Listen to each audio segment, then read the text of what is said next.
We're alive. Thought I'd go live. This is an odd time to be going live, but I thought I'd go live and see how the East Coast is doing. Actually, the lives have been going really good. The notification just went out, so let's see if it came up on my phone. I'm not sure if it did or not.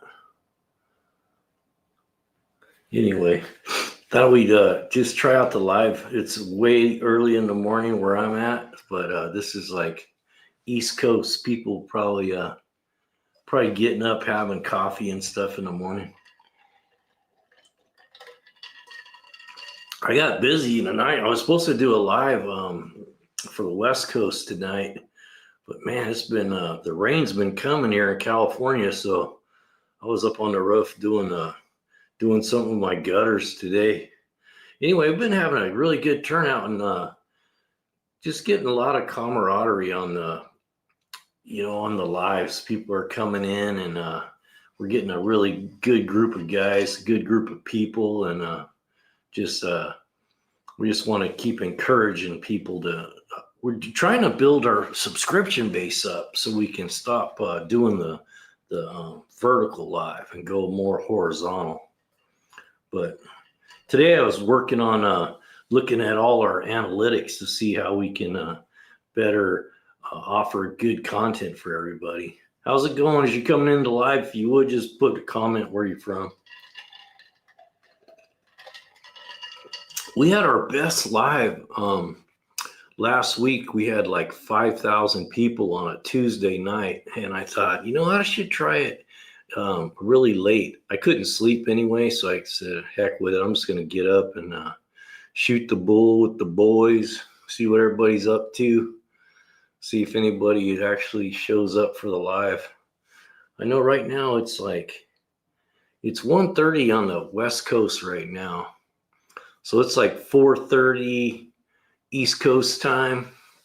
And then we get a lot of people usually this time of the night from different parts of the world. If you just dropped in, put in a comment hello or something, and we'll get going on just chatting about hot rods or whatever. We usually do automotive concepts on everything we do here. We do on Fridays, we do a tool giveaway on Friday nights. So we're going to start having a schedule now for Tuesday nights and Friday nights. Usually I don't do this time of the, right now it's 1:30 West Coast time.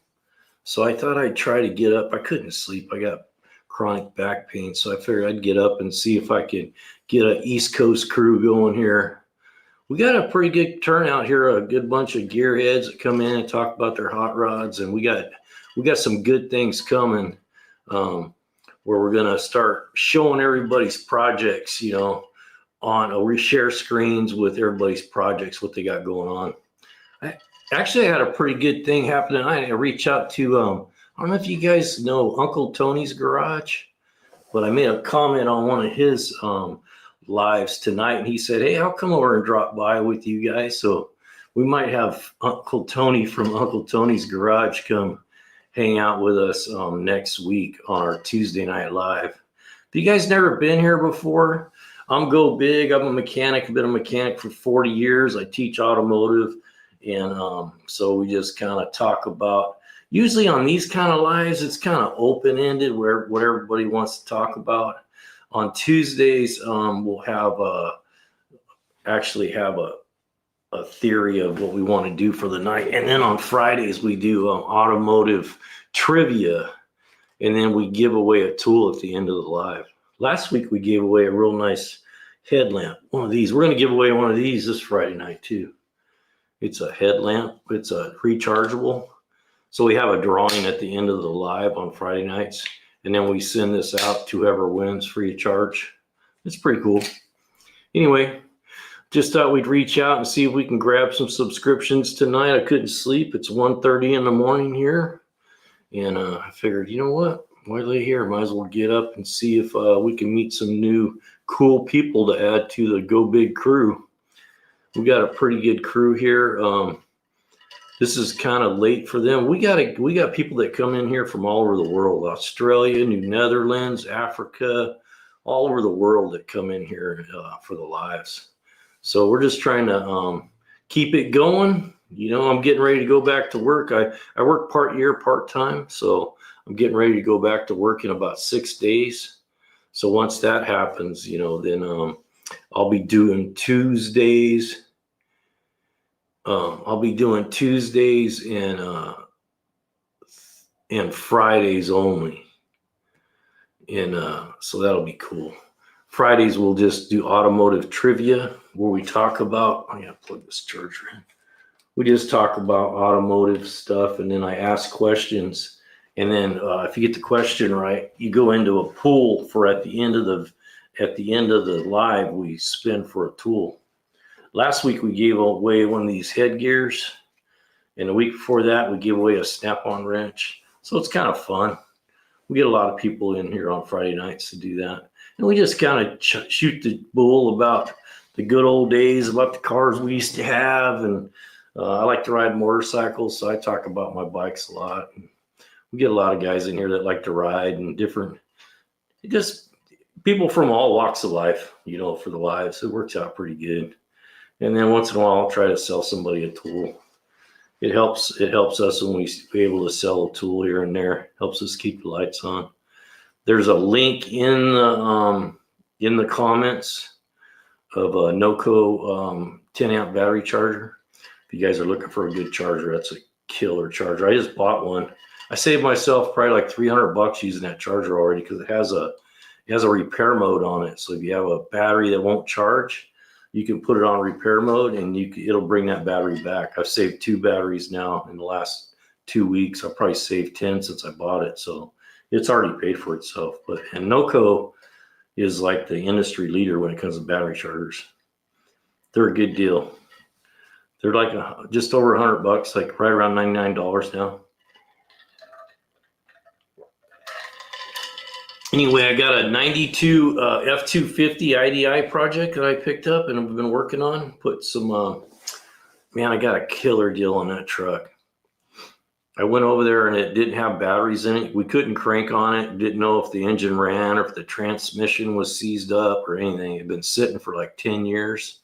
And I got it for like $700, but I didn't know when I bought it if it wasn't going to run. So we put glow plugs in it and a starter and bypassed the fuel system, and we got it running, man. It sounds great. I got to do some brake work on it yet. But as soon as we do some brake work on it, I got to drop the fuel tank down. Hey, Millie, how you doing? Welcome to the live. I got to pull the fuel tank down, and because it's been sitting for 10 years, so there's probably all kinds of crud in the tank. So I'm going to pull that tank down and clean it out real good, and then it'll be a runner. It's amazing what they get for those what they call OBS, old body style Fords. It's crazy. I mean, I've seen some that year to sell for 15 grand now. And I paid $700. I'm probably gonna have a couple grand into that truck when I get done. That's kind of what we're promoting here. I've been a mechanic for 40 years, so I can teach. I've been trying to teach people that don't have any experience at all, how to do stuff on their cars, save them some money, and give them our opinion too, my opinion at least. Sometimes we get 3 or 4 really top-notch gearheads in here, and people will come in and ask about their cars. Hey, my car smokes, or I turn my AC on, the fan don't come on, that kind of stuff, and we can run them through it. We can help them, fix their car, or at least give them good advice on what to tell the mechanic to save them some time and money. But anyway, I'm Go Big. I run Go Big Garage. We have a couple projects going. I got a C20 Chevy pickup we're getting ready to tear into. I got a little mini bike project that we're putting a 212 Predator motor on. And so we got a few projects going. I figured, the best night we had on the lives was a Tuesday night at like 3 a.m. We had like 5,000 views. So I don't know what it was about that night, but I just figured I'd get on here and see see what the East Coast is up to. I know a lot of people are probably, let's see, probably 4:30, 5 o'clock East Coast time right now. So people are starting to get up, get their day going. People that don't work, sometimes a lot of people get up really early like that. So I thought I'd get up and say good morning to everybody, see if we can rattle some cages, get some people, get some new subscriptions to the channel. We just tell stories about cars and the old days and different things. So it's kind of fun. Everybody seems to have a good time here. But, we've been doing it. We got 385,000 views now on the channel. So it's growing pretty fast. And then we got about 200 new subscribers in the last month, doing the lives. So the lives are helping the channel quite a bit. And I enjoy talking to people, from all over the world and try to help them out. We just talk about their cars and my cars and what people are riding or driving or whatever, I love to ride. I have a couple Harleys, so I ride Harleys, and we talk about that a little bit. And I'm 61 years old. I retired at 55, and then I went back to work. And so I think I'm going to work one more year, maybe. We'll see. So I'm getting ready. I work part-time, part-year. I build police cars for a living. That's what I do.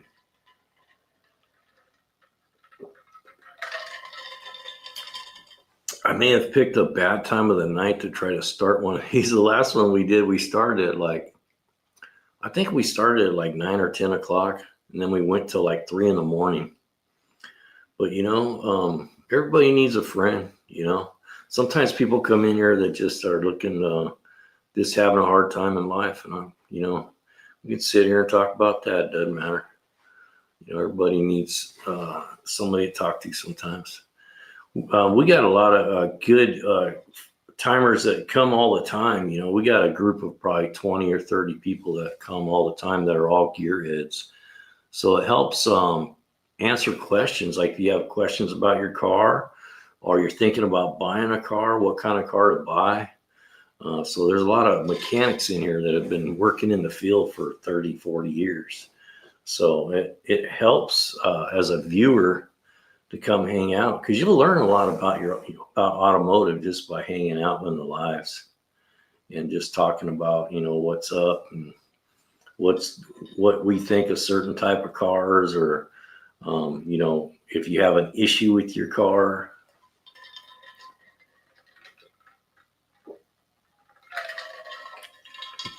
I was supposed to do a live for the West Coast tonight, but I got busy. The rain's coming in California. The last 2 weekends, it's rained hard, so I was up on the roof today. I'm 61. Everybody tells me, shouldn't be up there. I'm like, I do whatever I want. He can tell me what to do. I'm not that old yet. People think you got 1 foot in the grave because you're 61. I don't think so.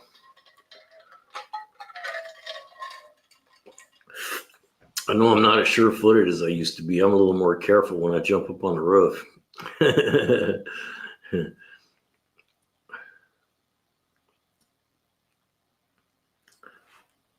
It's been a slow night tonight, that's for sure. Get rid of that person.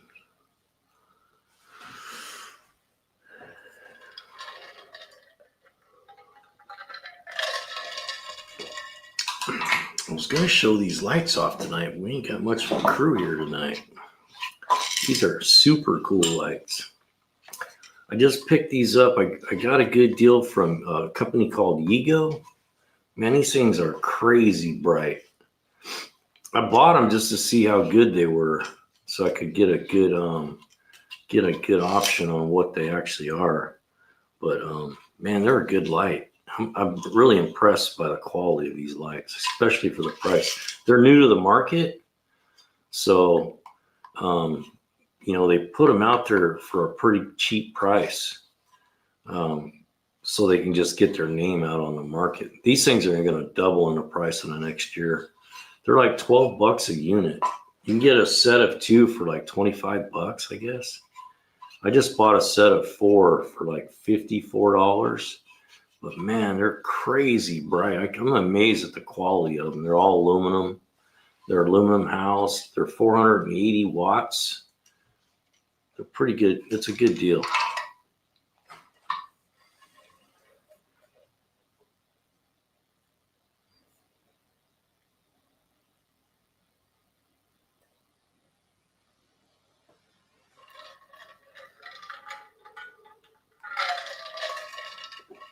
We'll see if we get any traction in the room. I know it's a little late for the West Coast. I was hoping we'd catch the East Coast crew. I might wait a little longer and see if we can get the East Coast crew coming in.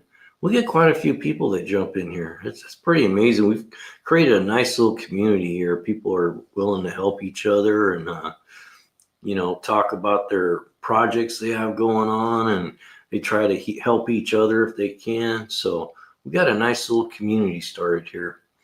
So we're just going to keep it going. Tuesday, we'll be live Tuesdays and Friday nights. Tuesday nights around 5 and Fridays around 5. On Friday nights, we do automotive trivia, and then we give away a tool at the end of the live. Last week, we gave away one of these headgears. We're going to give away another one of these on Friday night coming. So if you're into that, come hang out Friday night. We just do a random drawing at the end of the live, and whoever's in the live, somebody will win one of these. Pretty nice light, though. I looked them up on Amazon. They're like $50, but it has a right light and then a left, and then you can run both. But man, these are nice. I always keep one of these in my toolbox because it's nice to be able to have your hands free when you're working on stuff. You can put this on, get underneath the dash, and you got your hands free and you see what you're doing. They're kind of handy. But anyway, we picked up some of these just to give away on the lives.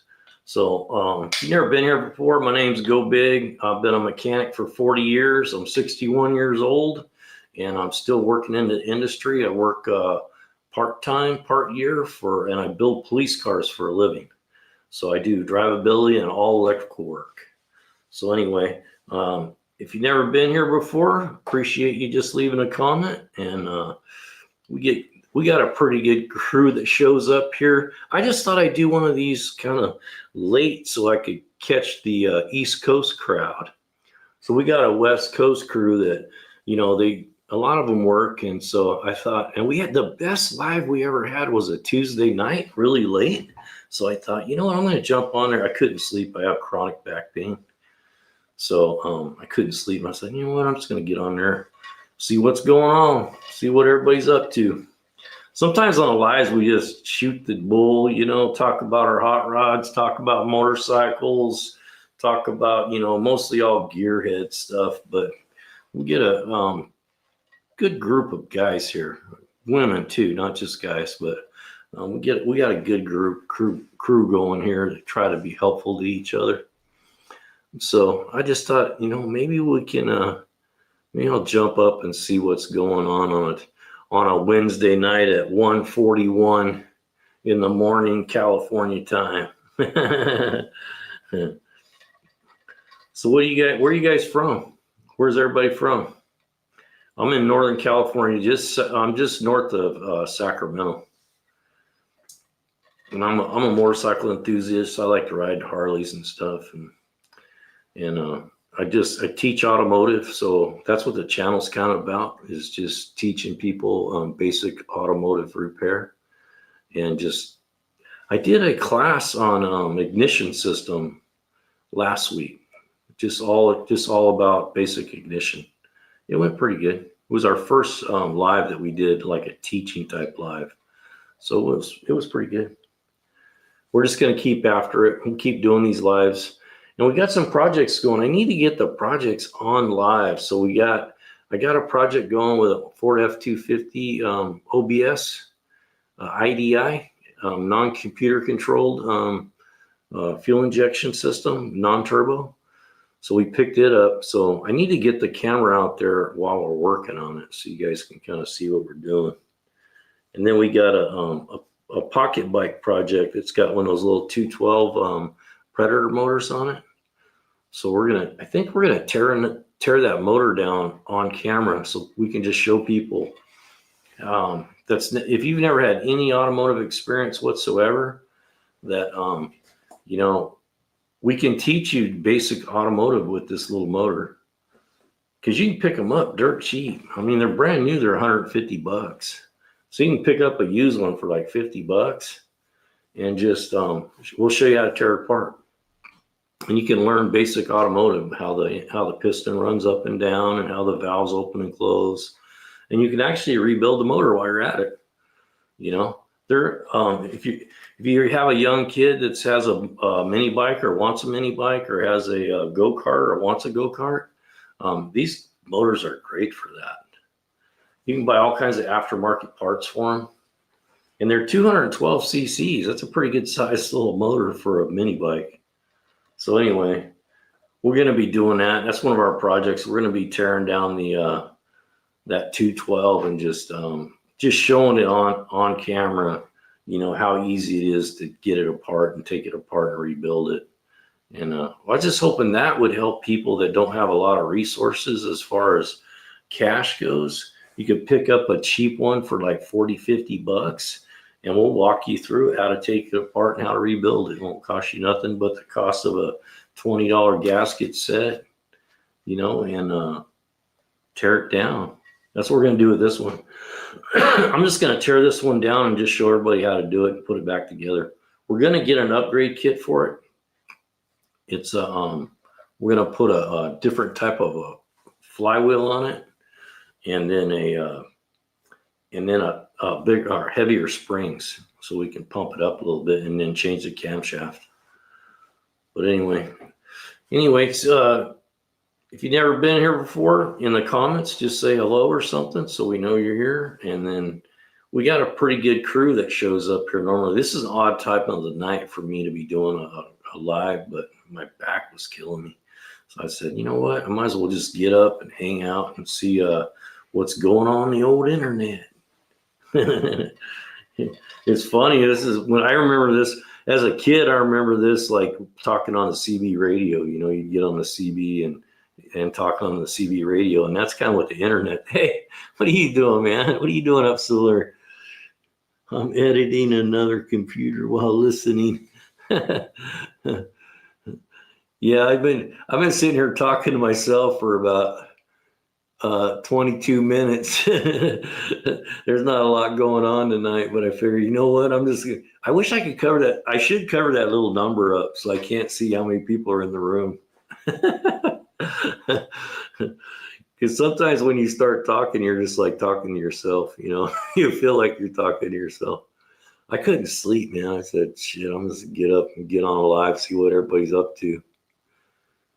4:46 a.m. Okay. Hey, Frank, you're on the East Coast. That's kind of why I did this. I was thinking, man, I'm going to see if I can catch the East Coast crew. I was laying there in bed, tossing and turning. I said, man, I might as well just get up and go see what see if we can create some content tonight. Yes. Yeah, it's 1:46 here. Yeah. Well, I think, the best live we ever had was like a Tuesday night between like 10 and 3 in the morning. We had like 5,000 views that one night. And I was like, I got to check to see all kinds of people doom scrolling through the lives and shorts. Yeah, I know. I'm trying to figure out how I get people in the room and hold their attention. Yeah, you'd be surprised, girl. Yeah. So I do content. I'm an ASC certified master mechanic. I've been a mechanic for 40 years. I'm going back to work in about 6 more days. I've been on vacation for 5 months. Will they watch anything? Yeah, I guess, man. I've been trying to figure out how to get them in here. Hey, do you guys know who Uncle Tony's Garage is? Have you ever seen that? Uncle Tony's Garage?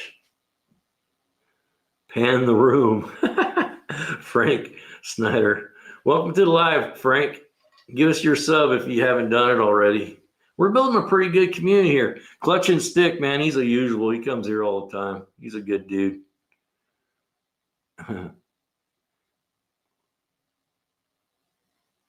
Misty Fox. Let's see if we can walk you through this. Can you tell me why my Dodge Charger 5.0 has a fuel pump problem? Why do you think it has a fuel pump problem?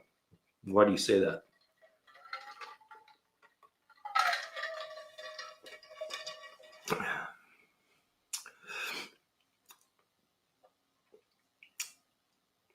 Have you had issues with it starting? You've had it towed, or what's the deal? We're going to start doing what we're doing right here. We're going to start doing this every Tuesday night. We're going to do question and answers from people with their cars. We got to create enough. You like the hat? You know what? I got to get on the stick, man. Everybody keeps telling me about the hat. I want to get some merch going. I've been talking to a couple suppliers about merch. But thanks, Temp, for the comment. Appreciate it. The green thing.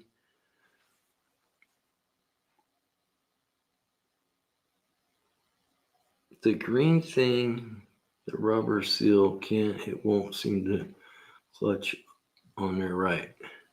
Once I get it past half a tank of gas, like fuel inside the cabin. Once it gets past a half a tank.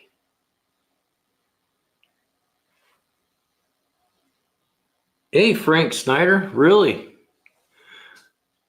State emission and safety inspections, retired, 70 years old. I'm 61. I'm still wrenching. So yeah, I was a master tech. Actually, I'll get back to you, Misty. I haven't forgot about you. I'm thinking about what you said. If you're getting vapor into the cab after a half a tank of gas,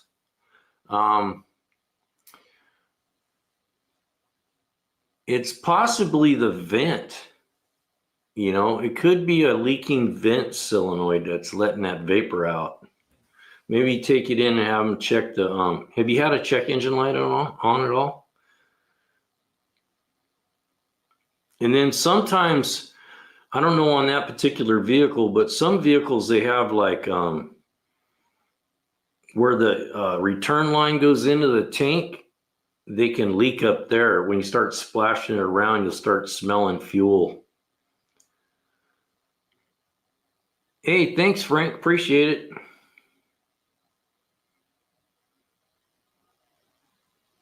Yeah, she's saying after she gets down to a half a tank, she starts smelling fuel.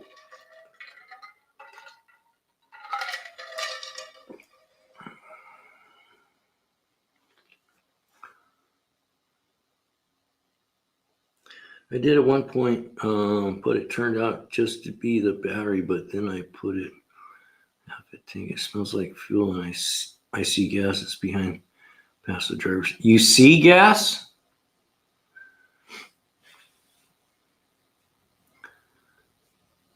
If you're seeing gas, you got something external leaking on the tank, or it couldn't be the fill line. It's got to be something on the tank.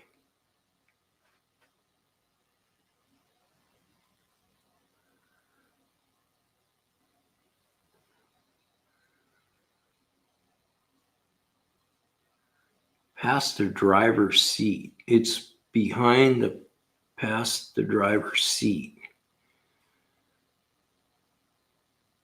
So you're seeing fuel on the ground under the vehicle, just behind the driver's seat on the ground, correct? Not inside. You're just saying on the ground you're seeing fuel. It should be an easy find on a rack. On a shop situation, what we do that is we fill it up past half a tank and get it up on a rack and just figure out where the fuel's coming from. It should be an easy find. Should be able to get it on a rack and do a good inspection and be able to tell where it's coming from. It might be like some of the Fords, they had like a rubber grommet up there that would dry out. No, Frank, she said it was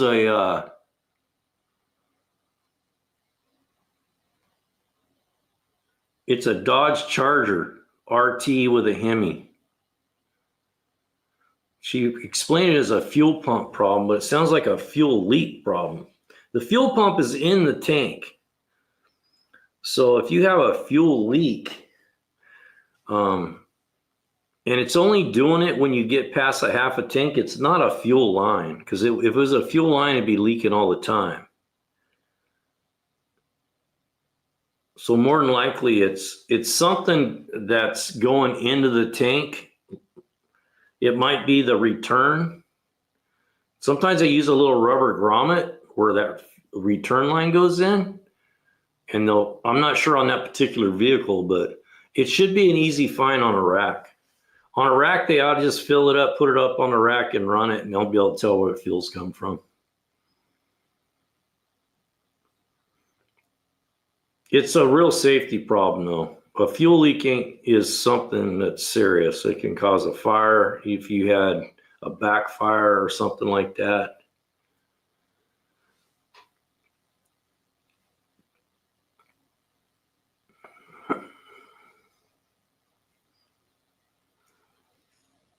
Hey, Frank Snyder, where'd you do inspections? Who'd you do inspections for? The state?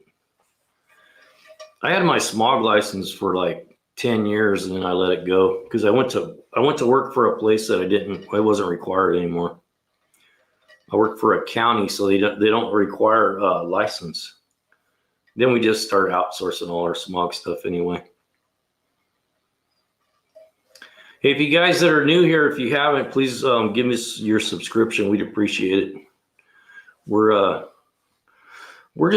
building a pretty good community here, with the lives. We got a bunch of good people that showed up here.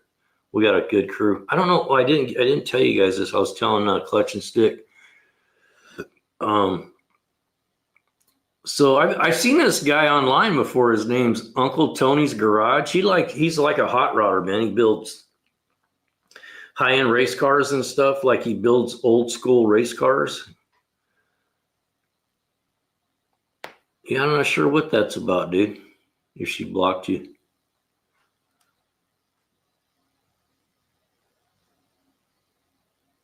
Love doing diag. Me too, man. I love that. You know what I really love? I love the ones that they come to me and say, hey, about 10 people's worked on this and nobody can figure it out.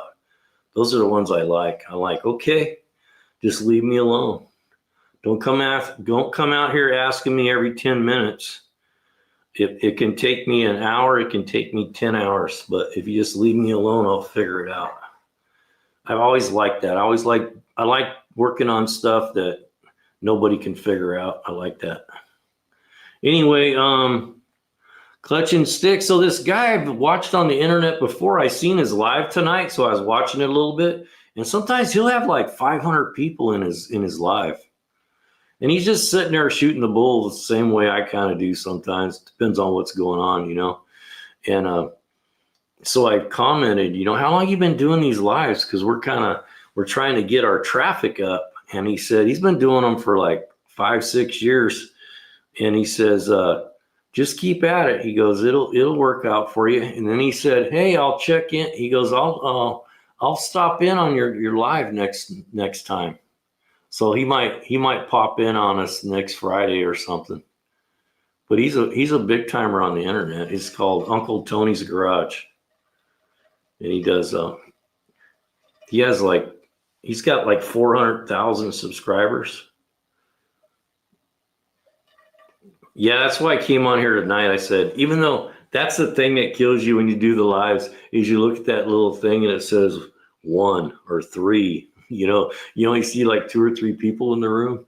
So you're like, you feel like you're talking to yourself. But I try to remind myself, just keep doing it, man. It's because we're getting a really good crew together, I mean, we got about 20 good, solid dudes that know what they're talking about. You remind me of me. Yeah, I've always been that way. But, and I've never been afraid to tell people I'm good at what I do. I used to tell my bosses that, they'd come out and start asking me stuff. I say, hey, I know what I'm doing. I've been doing this a while. I don't need no help. You know, I'll stay on it. I'll figure it out, but I don't need you coming out here every half hour asking me, how's it going?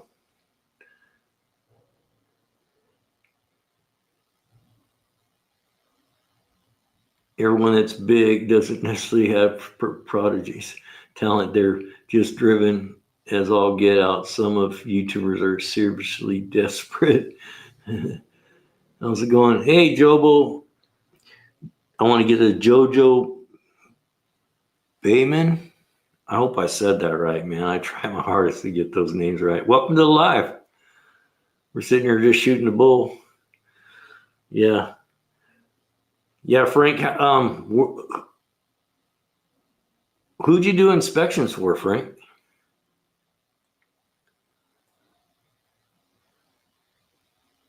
Where you from?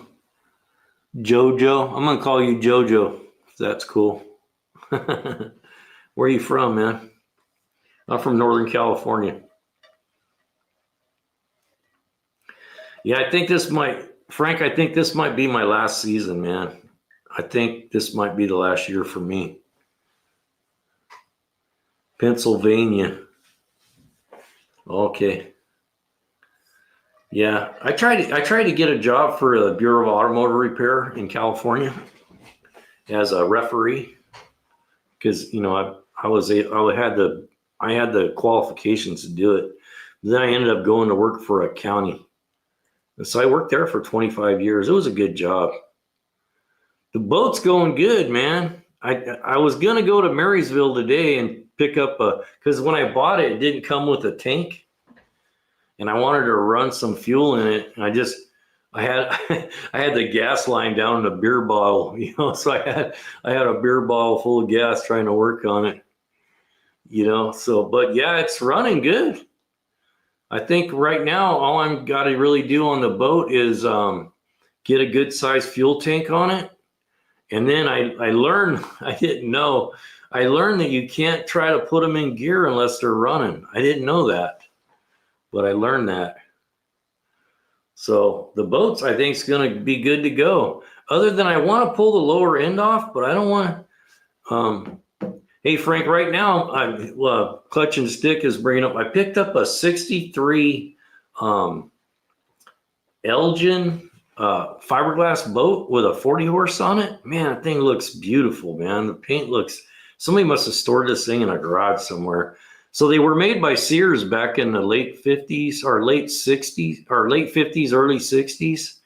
And so usually they just got like a little 15 horse on them. But I went and bought this thing and it has a 40 on it. Yeah, it's a boat. It's crazy. It's 13 feet long and it's like 4.5 feet wide and it's got a 40 on the back. This thing ought to scoot, man. I can't wait to get it out on the lake. So when I got it, it didn't have no spark. And they had some of the wiring screwed up, so they had the negative side of the coil grounded, so it was going to never start. Yeah, it does, man. The hole. I got to take a good picture of the inside of the hole. You guys will be shocked at what it looks like, man. I was so stoked when I seen it. I paid $500 for that boat, man. $500. The trailer's worth $300. So.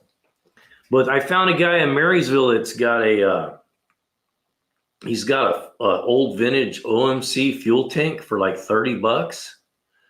I was gonna go pick it up today, but I got busy working on the gutters on the house.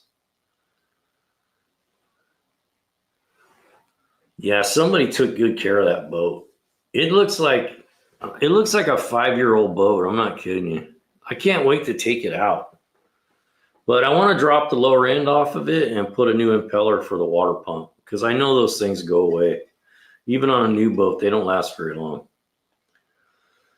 But I don't have a manual and I'm afraid I'm going to get the lower end off of it and then I won't be able to get a gasket for it. I mean, I could always make a gasket. Make next show standing with the boat. It really does look like a time capsule. Yeah, that's a good idea. I've been trying to come up with good ideas on, I forgot to load a thumbnail tonight. I forgot about that. I was just throwing it together real fast, It does look like a time capsule. It does. My girl, right after I got it, she goes, "How much could you sell that for?" I said, "Nothing. I ain't selling this thing, man. It's freaking smoking clean. I ain't selling this boat. I've been waiting for 10 years for a boat like this to come along. I've been wanting to find one of those little pleasure boats for a while. And it's perfect, man. It's a little 13 footer, small little trailer. I can launch it by myself, no problem. And it'll scoot, man. I know that thing's gonna scoot, man. It don't weigh nothing. I think the maximum weight on the boat is like 1,000 pounds. So the motor probably weighs like 300, four, maybe three, two, maybe 200. So the boat probably weighs like 500 pounds.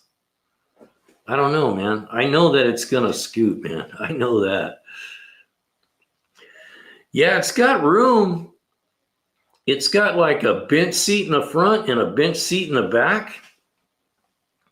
But I'm pretty long-legged. It's kind of tight for me up front, but I don't care, man.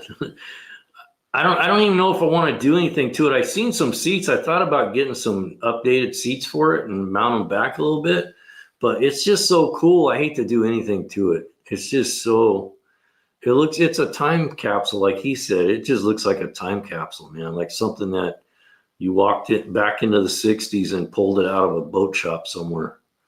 It's just super clean. And the gal I bought it from, she's a subscriber here. You'll pull it off.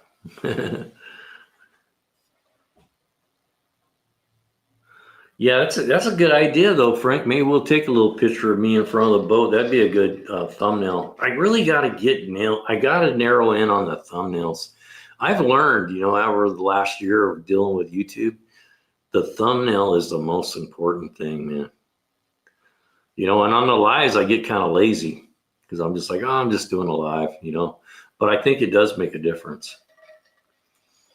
But the one that I did, I had 5,000 views on. It was just me standing there pouring coffee. So I don't know. We'll get there. I'm going to keep grinding, man. I'm going to be working 3 days a week, I think. But what I'm going to do is on Thursday is going to be my YouTube day. And then the shop, man. The shop's a mess, man. You know what I think I'm going to do? I hate to even tell you what I'm going to do. I think I'm going to go rent a storage unit and I'm going to empty it. I want to put, I just don't have the funds right now. I thought about selling that diesel and one of my Harleys, put enough money together to put up a prefab building out back. I got a spot for it. I got room to put in a 40 by 60, but you need a local Yoshalinda or go faster. We smacked the hammer on the thumbnail. That's funny. You know what's funny, Frank? I'll tell you a funny story about that. I got lots of stories. You'll find out, man. I got a story for everything. A kid that lived down the street from me, man, he used to always come up when I was wrenching on stuff, and he was like 12, 13, something like that, about 13, 14. And he kept saying, man, I want to be a mechanic. And I said, no, you don't. Go to school, learn something. You don't want to be a mechanic, man. It's hard on your body, and it don't pay crap. And he kept asking me, man, I want to be a mechanic. And I said, okay. I said, open that box up and get that big old snap-on wrench that's in the bottom there. Bring it to me. He goes over there and he gets the hammer out. And I said, okay. I said, put your thumb up on the vise there, and then take that hammer and hit it as hard as you can. He said, the vise? I go, no, your finger. He goes, no, I don't want to do that. I go, well, that's what you're going to do for the next 30 years. You better find out if you like it or not. And then after you smash it, take that torch over there and burn the end of your finger off, and then smash it again.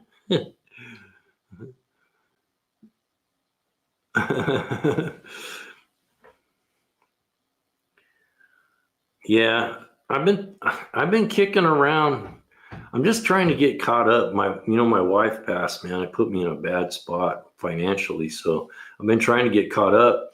And I think what I'm going to do is I've been thinking about selling that diesel because I think I can get 15 grand for it. I really do. And I think I might sell that diesel and sell one of my Harleys or maybe the old Chevy and put enough money together to put a shop up out back. I think I can get a 40 by 60 put up with a slab for about, I don't know, probably about 40. So if I could sell the two, you'd put a big chunk against that. Oh, I know, in the cold. Yeah, I used to work in a shop, man, and it was a cinder block shop.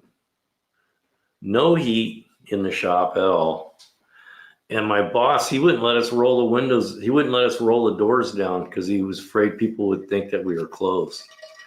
And man, in the wintertime, we'd be bundled up like the Uniroyal man in like snow suits just to stay warm. And man, I can remember working on stuff and you could smell your finger burning, but you couldn't feel it. It's like you'd have your hand down in there going, "What's that smell?" "Oh shit, my finger's on fire." Yeah, thanks, Frank. Thanks for saying that. I was married 39 years, and I lost her to pancreatic cancer. Yep, it sucked, man. I got married. I met her when I was 18, and she passed when she was 60. I didn't plan for it, you know. I set everything up for her. So when she passed, man, I was in a bad financial spot because I lost half my income. And then so I went back to work. You know, at freaking 59 years old, went back to work. But you know, I got a good job. I got to look at the good side of things. I'm capable of doing it. I have a good job where I'm at. I only work part-time, part year. Yeah, that's true, man. I can remember doing that going, man, somebody's hair's on fire. Oh shit, it's my finger. Hey, Brittany Kellers, thanks for saying that. I appreciate it. Yeah, it was a rough time. It was a hard one.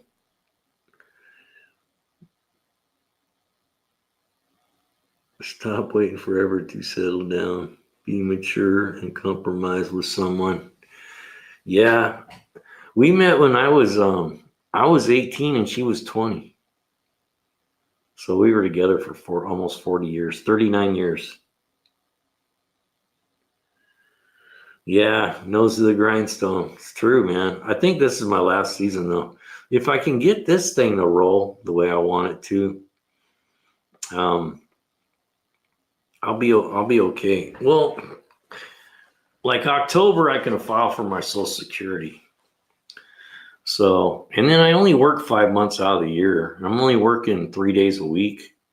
So it's not bad. You know, it keeps me healthy and keeps me in the business and keeps my mind sharp. And I get to kind of do whatever I want because, you know, I pretty much do all the air conditioning work and all the electrical and all the troubleshooting. And I build police cars probably this year. That's probably all I'll do is build patrol cars because I'm only going to be available for 5 months and there's a bunch of builds to do.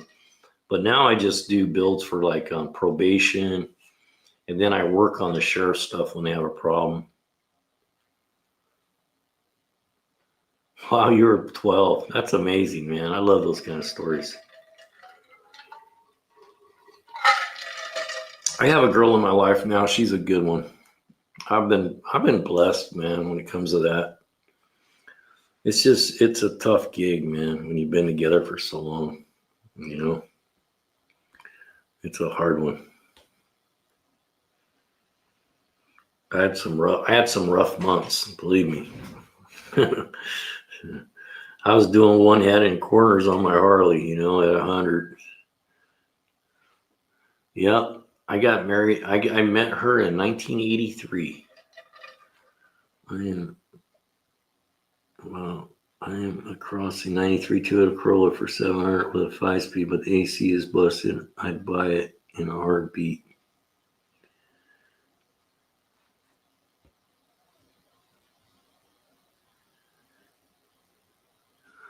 What's wrong? What's up with the AC, Clutch? Man, AC works easy. I can walk you through it. I love AC work. It's nice and clean.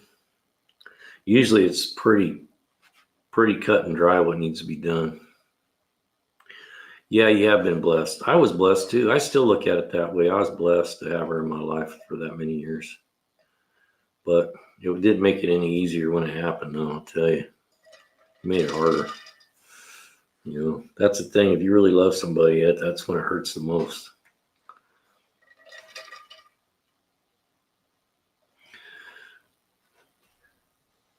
Yeah, Corolla with the AC problem. It might be something simple, man. A lot of times it's just a leaking hose or something. You fix the leak and charge it and it's good to go.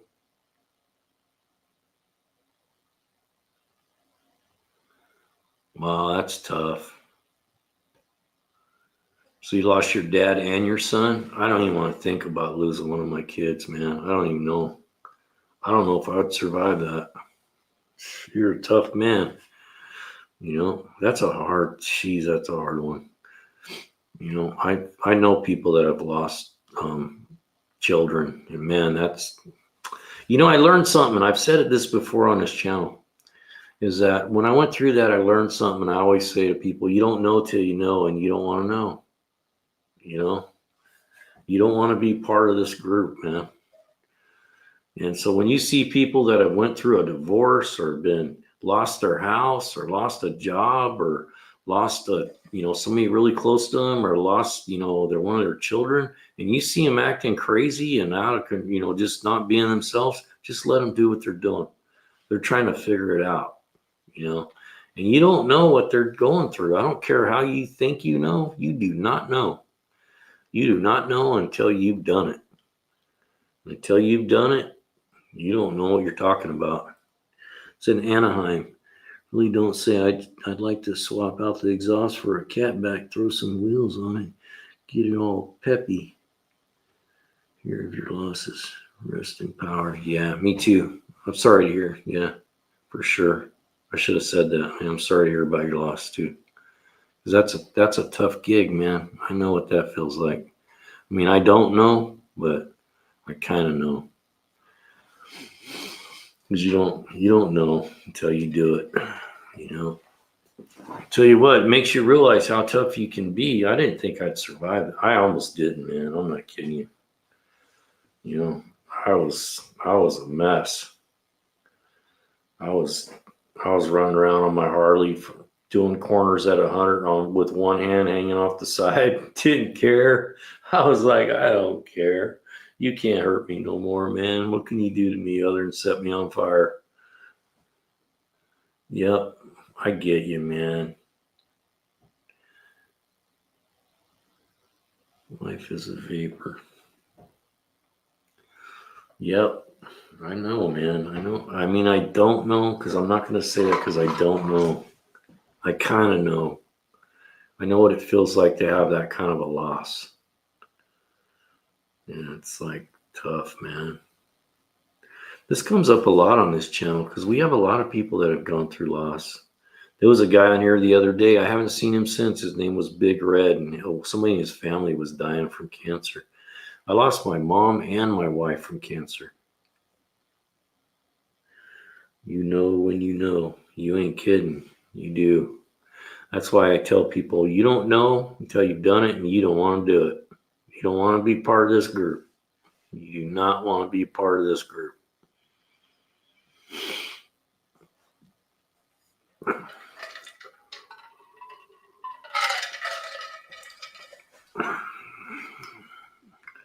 What year's that Toyota? Did you say 93 Corolla? That's a good deal for $700.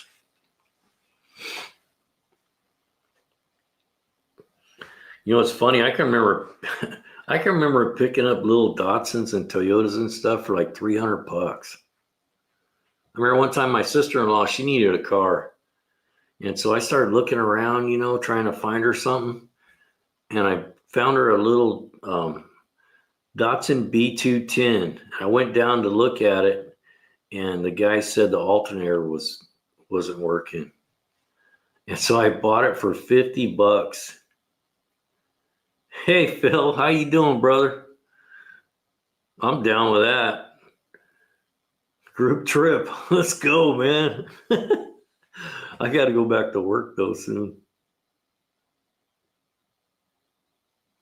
Gosh, dang, dude. You had a rough year, huh? They've been wanting to work on my back for years, but I resist. I don't want them doing surgery on my back. But anyway, my sister-in-law, that's Nat running around. My sister-in-law was needing a car, so I went to SAC to find this car. The guy wanted like $150 for it, but the alternator wasn't working. So I talked him down to $50. So I bought this Datsun B210 for $50 from him. And what we did, we swapped batteries back and forth from my car to that car the whole way back to get the car home. And then back then, man, people used to rebuild stuff, man. I just took the alternator off, took it apart, put a new set of brushes in it, and fixed it for like $15. And you ain't kidding, Phil. We've had that discussion before.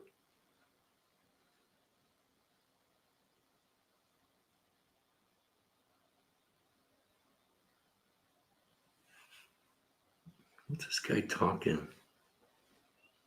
I don't know what he's talking about. We get some weird ones in here. I couldn't walk. You couldn't walk after, you had your surgery because you couldn't walk, or you couldn't walk after surgery? I'm getting to that point, man. I have a hard time. I can only lay down for like 4 hours at a time. I got to get up. I can't lay on my back. I can't lay down. It kills me. $50. My aunt had a Datsun B210 Honeybee. Cool little car. I've replaced some brushes in mine. Yeah, those Honeybees are cool little cars. I seen one of those here recently that a guy wanted like $2,200 for, but it looked like, man, like the boat. That's what it looked like. It was in perfect condition. It still had the bee on the back and said Honeybee. I had a Datsun B110. You ever seen one of those? It's a Datsun 1200 Sunny. You don't see too many of them. They only built them for like 3 years. Those are a cool car. They get crazy gas mileage, like 48 miles a gallon. No, I don't think it's 40. It's like 41, I think. Look it up. 1973 Datsun B110. They got the best gas mileage for that year, and you can't even buy a car now that gets that mileage. Yeah, Phil, you sound like me, man. I feel the same way. I actually slept the other night, and I woke up. I couldn't believe it. I was like, wow, I slept 10 hours? Sorry, I got a gnat flying around. It's driving me crazy. Yeah, if I sleep 8 hours, man, it's a miracle. And I got my days and nights all mixed up because I've been doing all this YouTube stuff, and I was supposed to go back to work on Monday.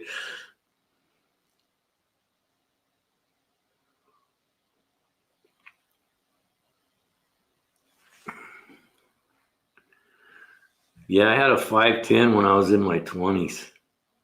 It was a cool car. Carl Miller. Welcome to the live, Carl. Didn't see you pop in here. Carl Miller. Yeah, I remember the Volkswagen Rabbit diesels. That diesel motor they had in that Rabbit was a good little motor, man. That system they ran, all kinds of European cars ran that. It had a pedal on it for the fuel injection that went up and down. They were a really good system if you know how to work on them. Collapse, taken to hospital. Frank, really, you waited until you couldn't? You sound like me, dude. That's me. I'm that guy. I'm that guy, man. I don't do hospitals.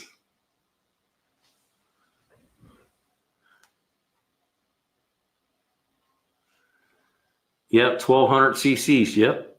It's a B110 with a 1200 in it.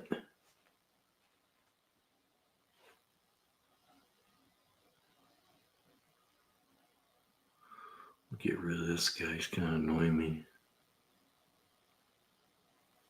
I don't know what that was about. I had one in the backyard. So we was going to sell the house right before my wife passed. And so she had her grandfather bought this Datsun B110 off the lot in 1973. And so we sold it, and it had been sitting in the backyard for like 30 years, man. So the bottom rocker panels were all rusted away, but all the glass was there. The motor ran, the transmission was good, the seats were thrashed, and I got $3,000 for it, just like it was. I probably could have got 5 for it, I think. The Chevy Love diesel truck. That's really cool. Carl Miller. Sleep since for 50 years. Yeah, Frank, that's how I am, man. I go to bed, like even when I'm working, I go to bed at midnight and I get up at 5. And I do that, and by about Friday, I'm just a zombie.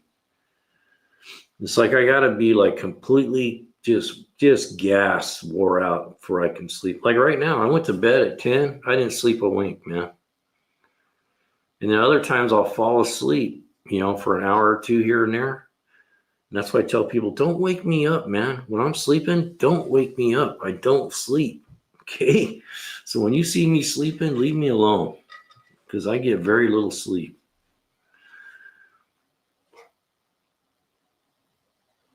I'll tell you a cool little, what I've been wanting to do one of these for a while. Those little TDIs that they have in those little Volkswagens, the newer Volkswagens, like the 2000 and up Volkswagen Beetle, they have some that are a diesel, a little 3-cylinder diesel TDI. The car itself's a piece of crap. But the motor, man, yeah, I should have kept my Datsuns in it. You know what I did? When I moved to this house, I had 2 of those. And I hauled them both to the junkyard with a chain, because one had a flat cam in it and the other one was just needed some glass and stuff. And every time I see one of those 510s, I just cringe, because that car in the condition that I took it to the junkyard in is worth $10,000 now. Yeah, you sound like me, Carl, man. I do that all the time. I go to bed and I'm up in 2 hours. Like now, I haven't slept all night. I went and laid down at 10 o'clock and I laid there till 1:30. And then I just got up and said, piss on it. I'm going to go hang out. Irene Matz, welcome to the live. Those Datsuns are cool little cars, man.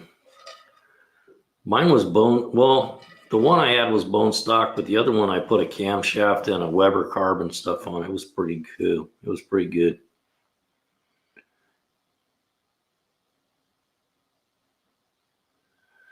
Oh, I know. Every time I see one, I'm going, there was probably $20,000 I took to the junkyard. You had a 73 Datsun, Irene? Was it a B110 1200? You don't see those, man. They're rarely rare. You hardly ever see a 110. I guess they used to sell them over in Europe, and they used to call them a Ute, UTE 1200.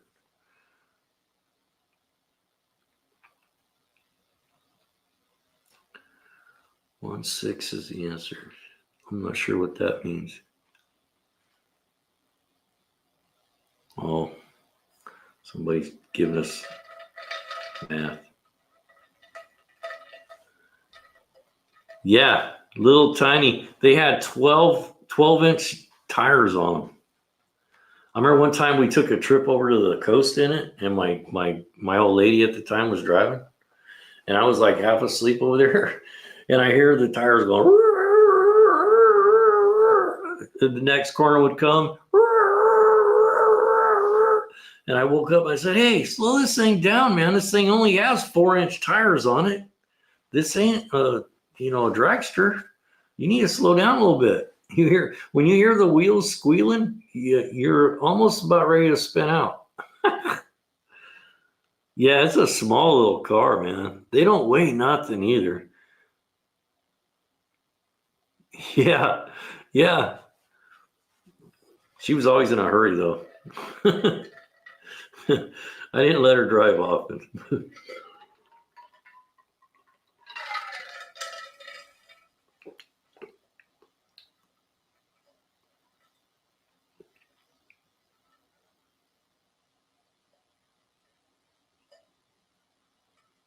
Yeah, she was, man. I know. She woke me up because I kept hitting my head on the glass, man. I was like, what the hell? I like halfway awake, and then I could hear the tires squealing. I was like, man, slow down. These tires are like this big. They're little. They're like driving a wagon down the street. I pulled her by police only for the cop opened the hood to find used belong to the cop. Oh, it used to belong to the cop? That's a cool story. I got booted. You got booted? What do you mean you got booted, Frank? Booted by who? And a friend who had a Super Beetle. We had so much fun in that car. Volkswagen, not philosophical. I have no idea why I said that. Frank Steiner, you got kicked out of where? Not out of here, right?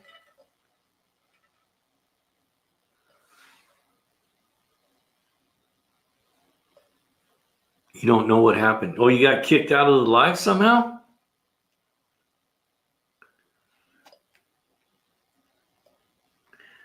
The car used to belong. Yeah, I don't know. Maybe you're like me. Touch the wrong button. I do that sometimes. I'm doing something. Yeah. Yeah, they did, man. Just little 12-inch tires like this big. Tiny little tires. But a good car. Had a little 4-speed in it. I remember when I first started driving, it was my wife's grandma's car. She gave it, when she passed, we ended up with a car. So, but I remember when I first started driving it, I was where I was working at, I was about 30 miles from home, and I was driving it back and forth. And I remember banging on the dash thinking that the fuel thing was stuck because it hadn't moved like in 2 days.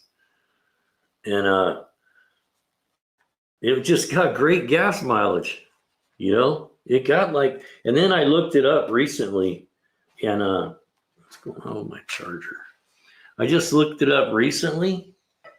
I messed up here.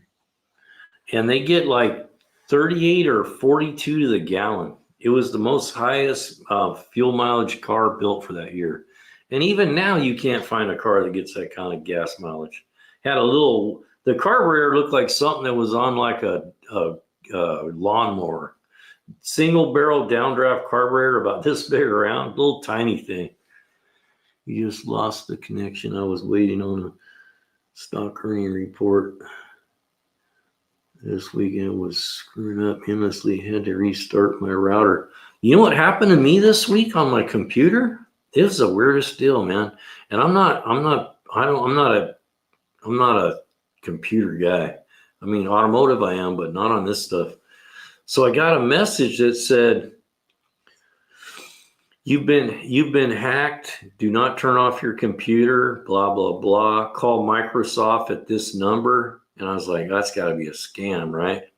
So I shut it off. And then when I turned the computer back on, it would not it did something to my login where I couldn't log into the computer. Like, you know how you have a PIN number? It did something to the PIN number. So I had to use my Microsoft.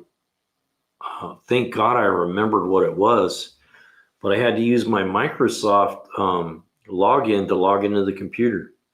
And then I looked it up, and it said it's not a virus. It's just like somehow they corrupt your login, and they affect your PIN number on the login. I was like, that's screwed up that people can reach in and do that. Yeah, it was a scam for sure. But it did affect my computer. Like even now, I don't want to mess with the PIN because I don't want to lock myself out somehow. Needed dual Webers on that B110. Yeah, probably. You know what? I think that had a little, matter of fact, the one I had, it had a 1300 in it. It came stock with a 12, but the 12, the 13, and the 14 are all the same exact, just different bore and stroke. So you can take that 1200 and put a 1400 in it. But mine had a 1200 in it. But at the time, they had aftermarket camshafts for it and everything. I think you could have really beefed that thing up. If you would have put a Weber on there and changed the cam, it would have been a zippy little car. Yeah, kind of start at first. I thought, man, something happened to my computer, because when you turn it on, when I put in the pin, the screen would go black. And then I had to go in and figure out how to start it in safe mode, and then use my my login for my Microsoft account to get it to open. It kind of taught me a lesson, though. I need to back up this computer, man, because something happened to this computer. I got all my stuff for YouTube on there, all my videos. Well, all my videos now I got on a external hard drive. Just think everything you own and saved is available on the internet. I know, man. It's scary, isn't it? It's a world we live in. I talk about it all the time. You know, for years, I wouldn't carry a cell phone. What happened was, this is what happened. The internet was down when it happened. So my internet provider has like all that security stuff and encryption and all that. But I was trying to do something I had to get done, and the internet was down. So I logged on to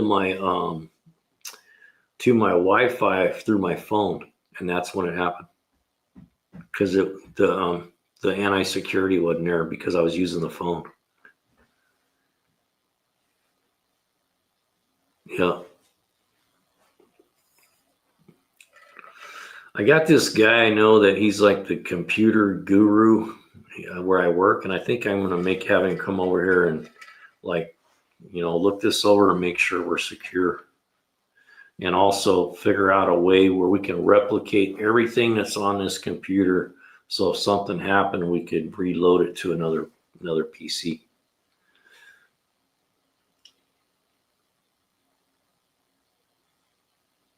You run System Mechanic. What is that? Is that a secondary software?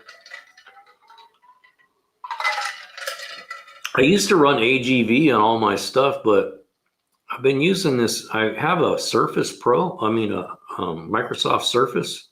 I have two of them. And ever since I switched over to Microsoft Surface, I have never had a problem with a virus or anything. It said something about Facebook, like we picked it up on a link off of Facebook or something.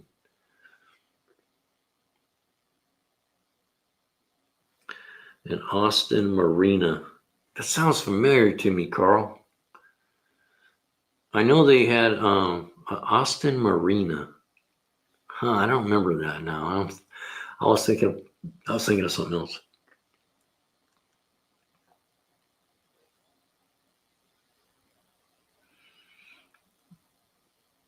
System Mechanic. Do you pay a fee for that, or is it like just something you download? Because I used to have AGV, but a lot of times, man, that antivirus slows everything down so much. Seems like I used to have to always go in and shut it off when I was trying to do stuff because it was so slow.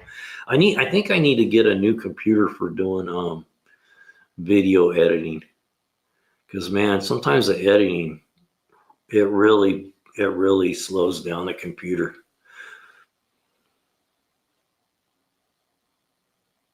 Well, really, I'll check that out. It might be worth it. Like I said, I know a guy that he's the dude, man. He's like this IS guy for where I work, and I work on his car and stuff.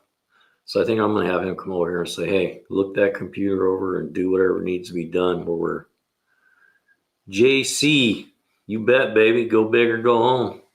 That's our motto here. Thanks for noticing. Welcome to the live. I don't think I've ever seen you here before. Hey, Phil, how you doing, man? I'm sorry I forgot. I got away from you. When we go into the Philippines, brother?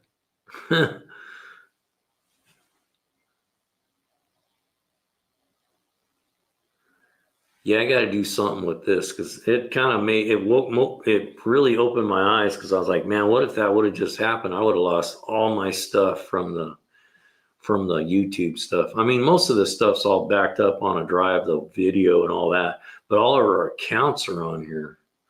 You know, all our emails and all our YouTube stuff and everything. It would be a nightmare to try to figure that all back out again. Jesus. I think I'd just, I don't know, I'd probably be at the bar. I don't know. It almost caused an argument between me and my girl just trying to figure it out.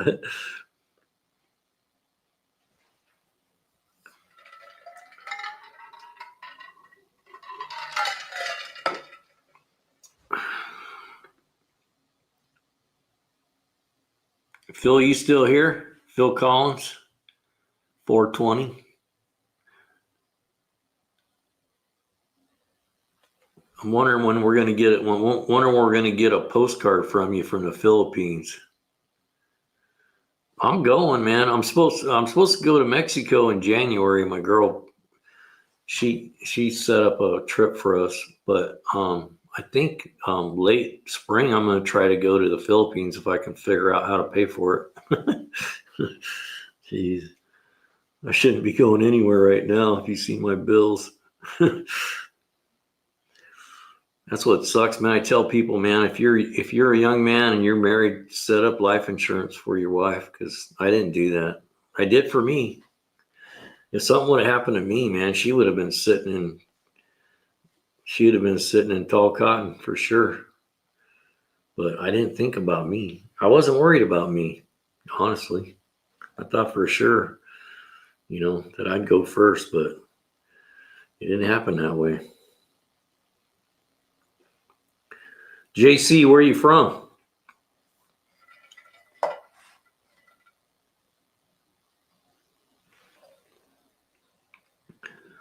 We had a lot of new people in here tonight. Carl Miller, JC, Frank. Hey Frankie, make sure you give us your subscription, man. You'll come in handy when we're trying to help people out with their cars. I'm trying to get a crew going together of people that know what they're talking about. I know kind of can figure it out now who knows what. So eventually we're gonna have a crew. We're gonna have a crew of about 6 or 8 guys. So I'm hoping we can do like a question and answer for people where we can just we'll get us all in on a live like this, like there's 3 or 4 of us, and then people can shoot questions at us and we can do our best to give them a good answer. It'd be kind of fun. I think Wilt, he comes in here once in a while, or usually about every other live I see him. He's got 35 years in the field, and Clutch and Stick, he's a good guy. He knows a lot too. And so we're getting a pretty good group together. And we're starting to evolve. We're going to get this to where we're on. I paid for the live stream for the updated version now, so we're at 1080 now instead of the 720. And then we're going to be able to do. I still got to set up an email. I've heard of this thing called what is it called? Kit.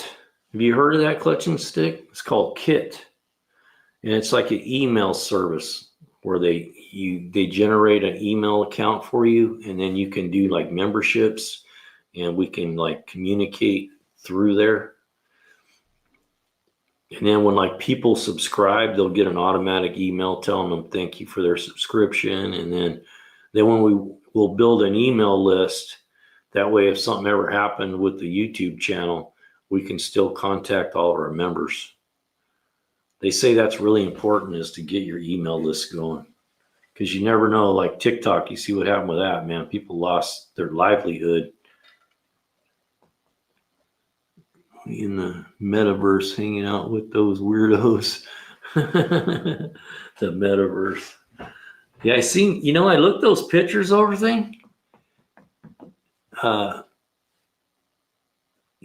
Yeah, you know what? I think so. My daughter made this one for me. I looked those pictures over that you made. Weren't you the one that made the pictures? Yeah, you did, huh? And I looked them over, but the picture of me isn't there. There's some pictures of some cars, but the picture that you made of me is not there. So I looked, I found them. I don't know how, but I found them on the post on the community tab.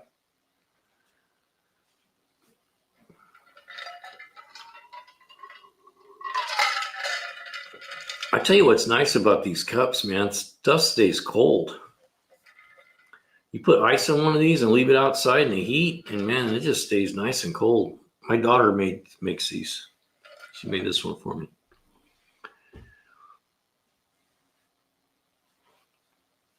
I think tomorrow I'm going to try to, first thing in the morning, I got to finish up my, I tell you what, man, people do such crap work anymore. I had somebody put gutters on this house about, I don't know, about 7 or 8 years ago. I got up there and looked at it today, and what crap work people do. I got to get back up there because they hung the gutters, and then they drove the spike into the plywood instead of the stud. So obviously they fell down. So I get up in there looking at them, and they didn't even get the gutter up underneath the eave far enough to keep the water off the sheeting on the roof. So there was a piece of plywood that when we had the roof put on, that's kind of rotted now because of that. People don't do any kind of quality work anymore. I'm a complete total Ford nut. Ran my own shop for 35 years. I'm retired and only work on my own stuff now.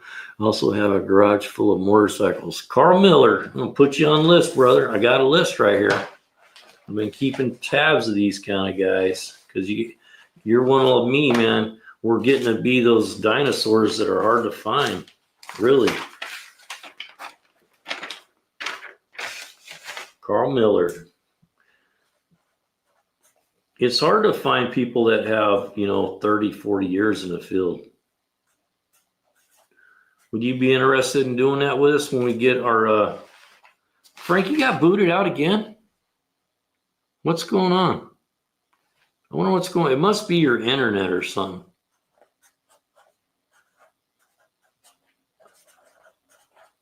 That's weird. I don't know why you're getting booted out, Frank, because no one else. Has anybody had a problem with the live tonight getting booted off the feed? That's weird. Maybe we should. Sometimes if you don't have really good internet service, when we run it at 1080, people have a hard time with the feed. So maybe we'll drop it back down. Okay, maybe that's what's going on. I bet it's your internet. That sucks.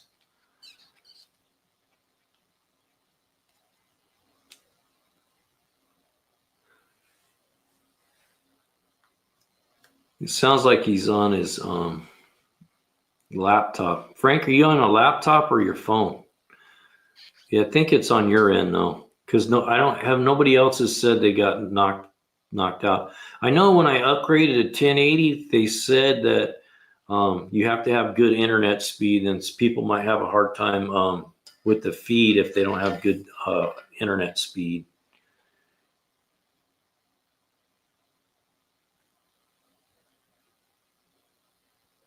Okay, I don't know what's going on.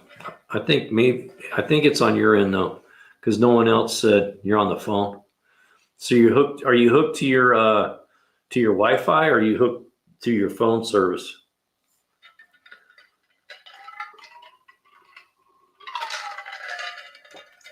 You must be having an issue with your router or something, maybe,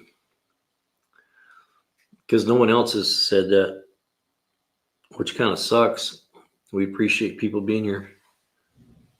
Carl Miller, I put you on the list, brother. Frank's another one. Frank's been in this for a while. Frank, how long you been in the automotive industry? I think a pretty long time. Didn't you say like?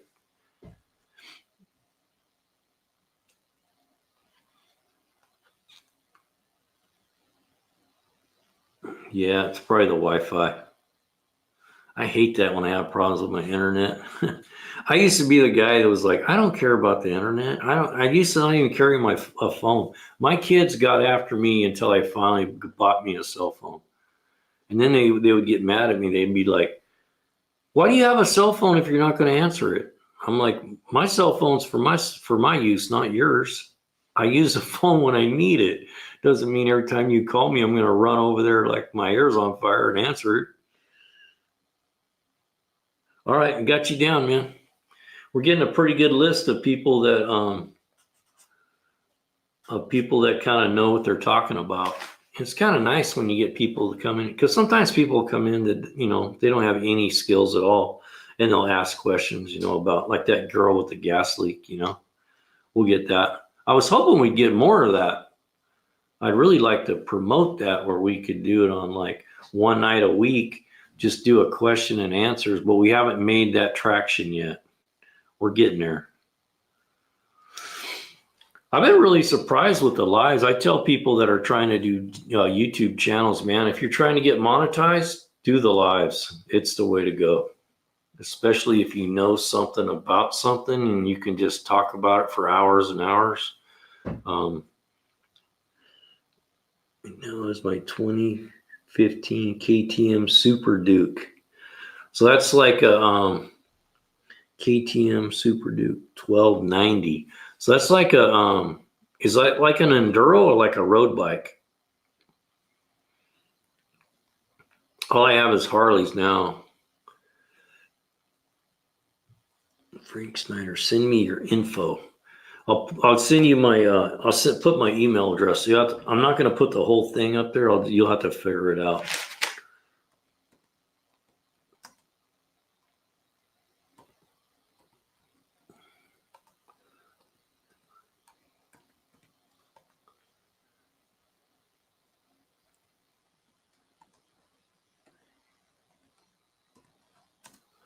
You write like a regular email address, it won't allow you, it won't post it. And look at where it says 50, it says 50, F-I-D-T-Y. I spelt it wrong when I set up the email. You can send email to there.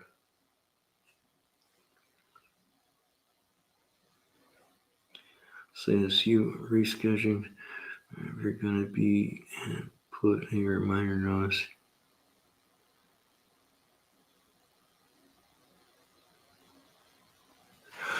I would say this: if you're scheduled regular times, you're going to be on. Put a reminder notice in your community. Your scars will see it. If you can't be on, do the same thing and let folks know. Oh, I see what you're saying. Like if I'm not gonna do the live, let them know we're not gonna do the live. Yeah.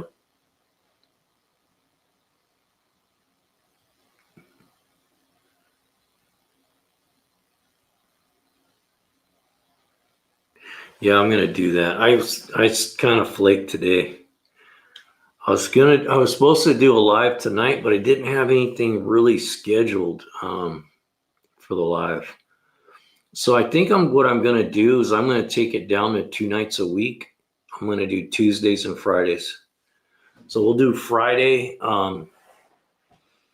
until we get a little more traction where we have a lot of people coming in so we can answer questions. Tuesdays or Fridays, we're just going to keep doing the tool giveaway. And then on Tuesdays, I think what I'll do is do a little like teaching thing for about 10 or 15 minutes. And then we'll just open the floor to whatever everybody wants to do. Maybe I'll do some wrenching. But Fridays, we got it narrowed down. We're going to do the trivia and the tool giveaway because everybody seems to like that. And then on Tuesday night, and these here don't really count. These are just ones that I pop in when I can't sleep or I'm up late or whatever. Looks cool. Think of the key. A comfortable ballistic missile. KTM 1290 Super Duke.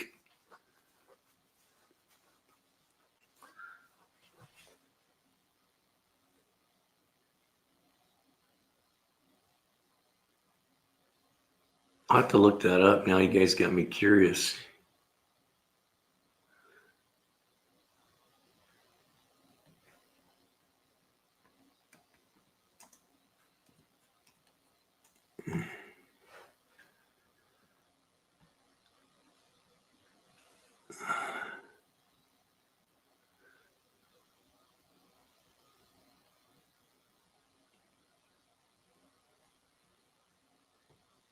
Yeah, it's nice. I can't own a bike like that anymore. I can't drive stuff slow, man. If it's supposed to go fast, I want to go fast all the time. Even at 61. That's why I sold my Nissan. I had a 370 Nismo, and I was like, I gotta sell this thing, man. I'm driving it at 130 miles an hour. For uninitiated. Yeah. My buddy, it's been a bunch of years ago, but man, he had this really nice Kawasaki GPZ 1000. And at the time, I couldn't afford to buy it. And he told me, I'll give you a good deal on it, and he's going to sell it to me for $1,000. And this guy took care of his stuff. Like he was a top notch tech. So man, he was just really meticulous. And, I wanted that bike so bad, but I didn't have the money. I just started working there and I was just barely paying my bills. And I was like, man, I'd love to have that bike, but I can't afford it. And man, that thing was a rocket ship. Those GPZ 1000, they were like, in the day, they were like the rocket.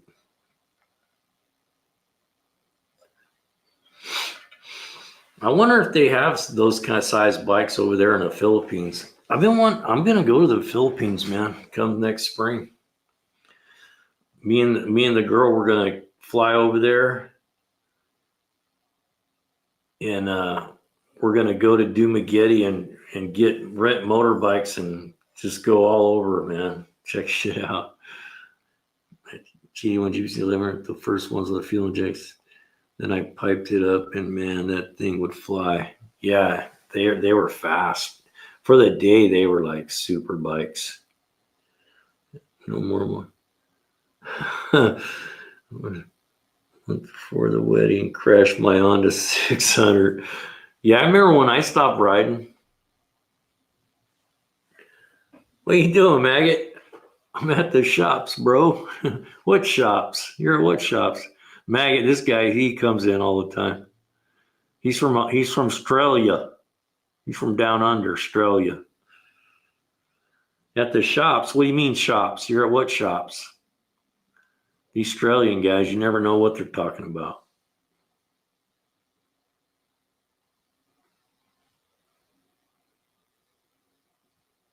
Yeah, Maggot's here. He's a funny guy, man. I'm going to give him his own special title here, man. He said he wants to be the official tire kicker. Hey, Frank, this guy Maggot, he's funny, man. He's from Australia. He's a character. I look forward to seeing him. Actually, I've developed some great friendships on this live thing. People that I get on here just to talk to the boys.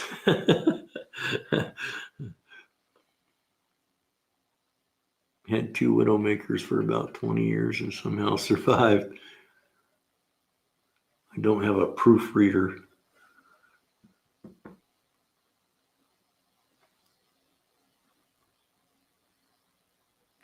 Yeah, I remember when my kids were little, I stopped riding. When I was about 25, I'd stopped riding bikes until my kids got a little older. And then I started riding again. Yeah, he's an Aussie.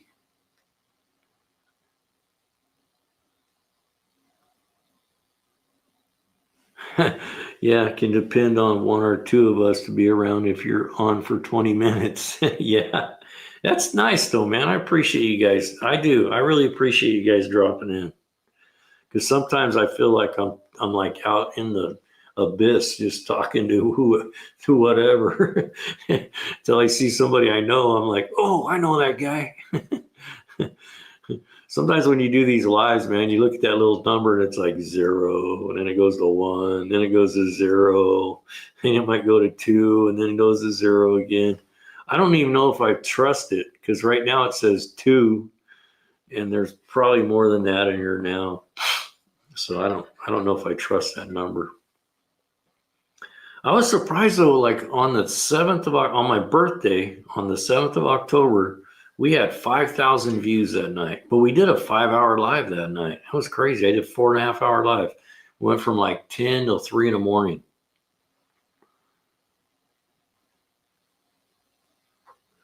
Yeah.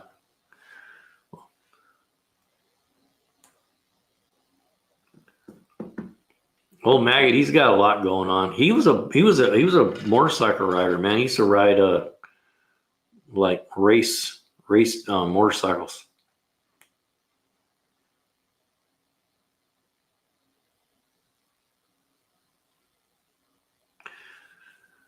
Yeah, I've been looking at some of the lives. Some of them are pretty bad, aren't they? So I was thinking, man, mine can't be any worse than that. I've seen some of the lives, man, they're rough. And you know what I found out? That YouTube allows people to do 24/7 lives and loops. And they let them do that. It's crazy. Frank Snyder, it's 10 here now. Where you at, Frank Snyder? Where you at? It's 10. Because it's 3 o'clock here. It's a 5-hour difference, which depending on which way you go. I'm gonna have to probably go to bed pretty soon. I'm not tired though. It's killing me, man. I can't sleep at night. And then I'm tired all damn day and I got stuff to do. And then I was supposed to go back to work on Monday. I got to get my sleep pattern back. But when I can't sleep, I figured, man, I might as well get up and be doing something on the lives. It seems like a good time to do it. Have Miss Go Big talk to you off the side. She doesn't necessarily have to be on camera. She's been talking about that, about interviewing me.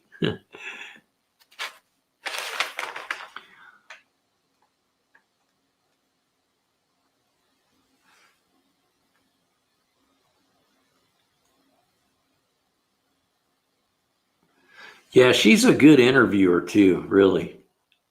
But she's kind of bossy. Pennsylvania and Delaware. No Vago, man. Elvira 95. I know some Vagos.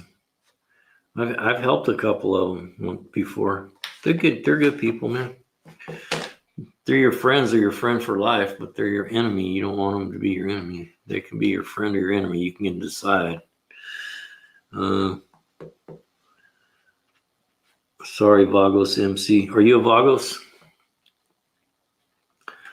I helped some Vagos one time on the side of the road coming back from, where were we at? We were either in Arizona or Colorado.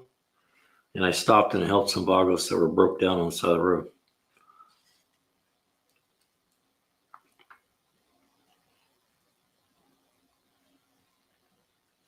Now, we're not trying to imitate anybody, man. It's just how we just had the green. I thought the green looked good on the hat.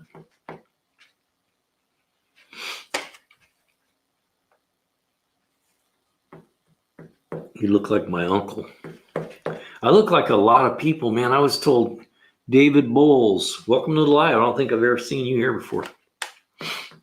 Maybe, but man, we got a lot of people. I try to keep track, but it's hard to keep track. Northern Delaware border with Pennsylvania. You must MC if you come at them correct. There's no harm in just bringing a thought that I blame. How bad? Yeah, most of them are good dudes. I've never had a problem with any of them. I ride alone. I rode alone a lot, and I pulled in this gas stations with clubs. You just got to know, just let them have their space, man. Just got to show some respect. That's all. I was gonna say I got to start a list because so many people say I look like somebody else. Like one guy said I look like Charles Manson. One guy said I look like some UFC fighter. And there was a bunch of people say it all the time. I look like this guy or that guy. I got to start a list. This is the people that people think I look like. Kind of scary. Afraid one of the days the cops are going to think I look like somebody. That actually happened to me. That actually happened to me one time. I was like 19. And I went to this gas station to call my girlfriend at the time. She ended up being my wife later. But I called her. I was calling her on a payphone at this little gas station, like at 1 o'clock in the morning. And here comes the cops, man. They come pulling in, man. Roar, jump out of the car, pull their guns out, point them at me, made me get down on the ground. I'm like, what's going on? And they're like, and then after they got my ID and stuff, they said, oh, you look like a guy that matched the description that we're looking for, but you're not him. They let me go. Scared the crap out of me. Look like Charles Manson. You look more like Santa Claus than Manson. I get Santa Claus a lot. I get that a lot. Hey, Santa. I tell people when they call me Santa, you better watch it. You're going to get a lump of coal. I just sent you emailed a picture of you holding the V8 and another with you and your lady scooting in that red boat. Okay, man, I'll check it out when I get off here. I'll check it out. Maybe I'll post it to the community feed. Was Christmas Eve. I wrote a couple of poems about that. They're usually not good. They're usually vulgar.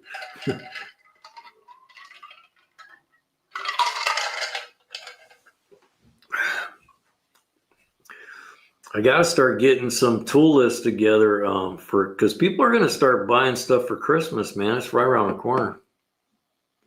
So I'm thinking I might do some couple lives with some tools. I did put some tools together for tonight, but I haven't talked about them. I don't want to feel like a salesman all the time, man. But I think, remember those lights I was telling you guys about? They're selling them in 8-packs now. Bad Santa. Yeah, that's a good movie, isn't it? So those lights I told you guys about, these Wegos, I looked them up on Amazon now, and you can buy these in an 8-pack for $93.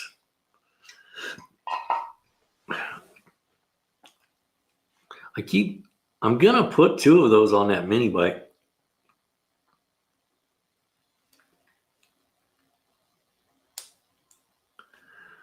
They're like crazy bright, man. They're like looking at an aircraft carrier coming at you. It's crazy how bright they are. I'm going to try to talk my boss into stocking them because they're only $12, man. They're $12. And if you guys are interested in these, they're in the descriptions. If you buy 8 of these, that's 56 inches. So you can stack them side by side like that. For $93, man, you could have a nice light bar on the top of your 4-wheel drive for like less than $100. They're 480 watts. They're a hell of a light, man. I'm not kidding you. Actually, I'm pretty sure they're going to double in price in the next year. Yep. Raider Joe, they would be. I got a nice spotlight on my RV, but I thought about putting like 2 in the front and 2 on the back bumper of my RV. Just so when you're coming in late at night, you can light it up, because I've done that before. I do have a nice spotlight on my motorhome, though, that you can turn on as you're coming in, like if you come in late at night. But man, they'd be great like on a little like side by side or a little three-wheeler that you hunt on or something. And I bought these because I wanted to see what the quality was. And I've done lighting for 20 years. That's all I order like $80,000 worth of lighting every year. Not lately though, because we don't do as much builds as we used to. But man, I ordered them so I could see what the quality was. And the quality is really good. It's all aluminum, and they got a nice heat sink, finned heat sink on the back. And what I was really impressed with is they come with stainless steel hardware. You never see that. Hardly anybody sells anything with stainless steel hardware, but they're pretty nice. And then I listed that NoCo Genius 10. I keep pushing this thing, man, because frickin' I love this thing. This is the best tool I've bought in a long time. It's that NoCo Genius 10. What I like about it, it has a, I'm gonna start doing. I hate to like make a video just for products because I don't want the channel to look like we're just trying to sell stuff. You know what I mean? It kind of turns people off. But the reason I love this charger, it has a repair mode on it. It has a repair mode on it. So like if you got a battery that's been sitting for a long time and it's sulfating and it won't charge, a lot of times you can put it in this repair mode and it blasts it with high voltage and it'll knock the sulfation off the plates and it'll let it charge. I've saved 2 batteries with this now. So this thing cost me $100 and I've saved 300 by using it already. Yeah, I think this is the best charger you can buy. I really do. And what it has on it too, it has a mode on there where you can just have a 12 volt supply. You push this and hold it for 5 seconds, and it gives you 12 volts at the end of the leads, constant. And then it has really good charging methods on it too. You just hook it up, it identifies a battery, and it starts charging. And then it has these LEDs, and when it goes red, it's done. And then once it goes to full charge, it goes into a trickle mode. So you can just hook this up and walk away, leave it hooked up for 6 months if you want to, it'd be fine. Hey, Raider Joe, welcome to the live.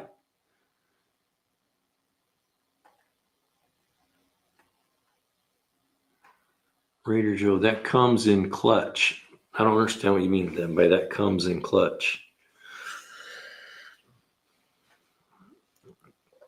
I'm surprised we didn't sell more of these because during Amazon Prime, I was making video and these were $80 during Prime. $80. I mean, you can't go wrong. I paid $85 for this one, but I got it on sale and the guy gave me a 10% discount on it too. So I got it. Yeah. So if you guys are interested in any of that stuff, the links are in the descriptions. And I tell everybody, man, if nothing else, just click on one of the links. You know, it helps. It opens up a 24-hour window for the channel. So if your wife buys you a Ferrari tomorrow, I'll make 5% on it. But she has to buy it through Amazon.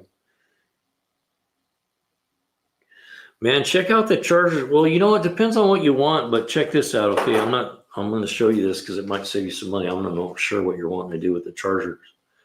These NoCo ones, these are great if you got like motorcycles laying around. They're a 1 amp charger. You just plug them in. And the thing about these chargers that I love, they got great leads, man. And look at the quality of the clamps on them. They're super strong, man. I mean, they're super strong. They're not those light duty ones that you get that keep falling off when you hook them up. And they're solid brass. Not brass, copper. They're solid copper.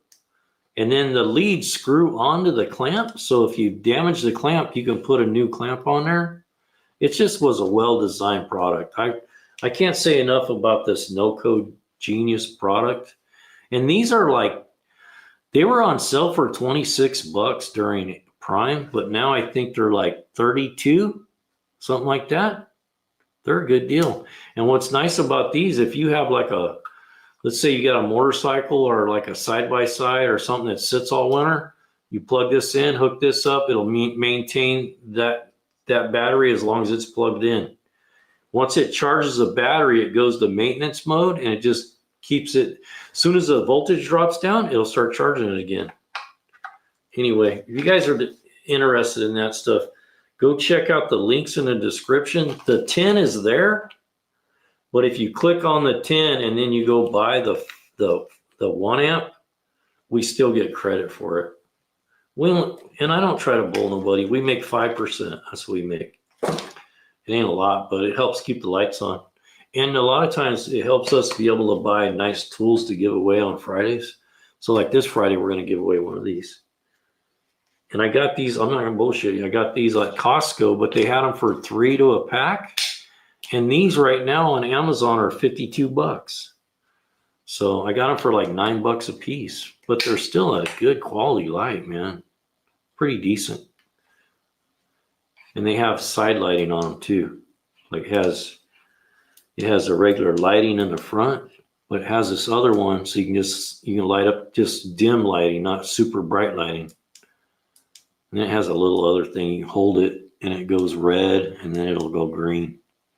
I'm not sure what the red and green's all about. I guess for like at night or something where it doesn't blur, it doesn't blind your vision.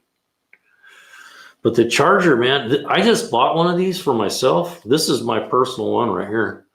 And man, I'm telling you what, I love this charger. I had a charger and it was such a, matter of fact, I made a video about it. I took that charger outside and I beat it to death with a sledgehammer. I hate that thing. Because this thing is a game changer, man. Like I said, I saved 2 batteries on my motorhome with this. And those batteries are $150 a piece. So I saved $300. The charger cost me $80. So I'm 200 something bucks ahead by buying this because of that repair mode. The repair mode you'll thank me. If you buy one of these, you'll send me an email and say, hey, thanks for telling me about that charger because I've saved $500 this year. If you charge a lot of batteries, it won't bring back every battery, but it will bring back about half of them. Like I said, I was going to have to put batteries in my motorhome, and they're $150, and that's just for the lead acids. If you get an AGM, they're like $300 a piece. So I was going to have to buy 2 because I didn't keep them charged like I should. And I used that repair mode on them, and I brought both those batteries back. And I've been using them, and they're working just fine. So I saved, for $80, I saved 220. So anyway, I never had a tool that I ever bought that I was so happy with than that NoCo battery charger. And you know what the cool thing is about this thing too? It fits in the toolbox. The other ones are all big and clanky and everything. This thing fits in my drawer of my toolbox. I can just throw it in a drawer. I don't have to go looking for it. Anyway, that's my spiel about that. I think we had a couple other little things on there. I don't remember what we loaded. I think it was the chargers and these lights is all we loaded tonight. Because I didn't really plan on selling tools tonight. I don't bring it up a lot, but I try to show people the tools because it's part of the gig, man. When you're doing Amazon, when you're doing YouTube, you got to do the affiliates because that's really how you can afford to do what we're doing. Because we put a lot of time into the YouTube. When you make videos and stuff, sometimes you'll spend 8 hours just doing one video. And sometimes you won't get any views. You'll spend 8 hours on a video and it'll just flop. And you make no traction on it. So YouTube's a long game. It takes a lot of hours and a lot of effort and, learning different skills and stuff. But I'm happy with it. It's been going all right. We just crossed 375,000 views on the channel. So I'm happy with that.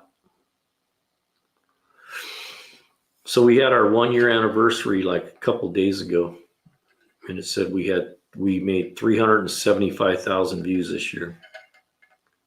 So, and our subscriptions are going up. That's the thing that's hard to do on YouTube, is getting your subs. I appreciate you guys coming here though, man. When people come hang out with me and just sitting here and shoot the bull. Yeah, thanks, Frank. I appreciate that. It was a long grind though. I loaded 150 videos this year.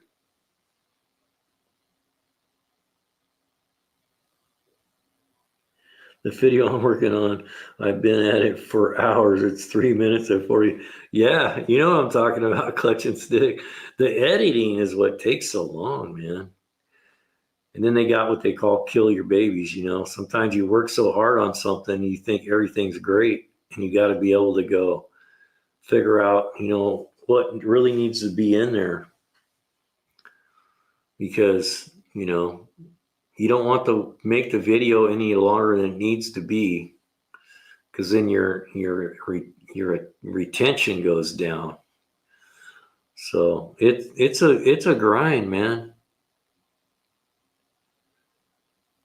Yeah, you know what happened to me one time? I was doing a video, and it was like a 12-minute video, and I worked on it for like freaking all day, man, like 4.5 hours,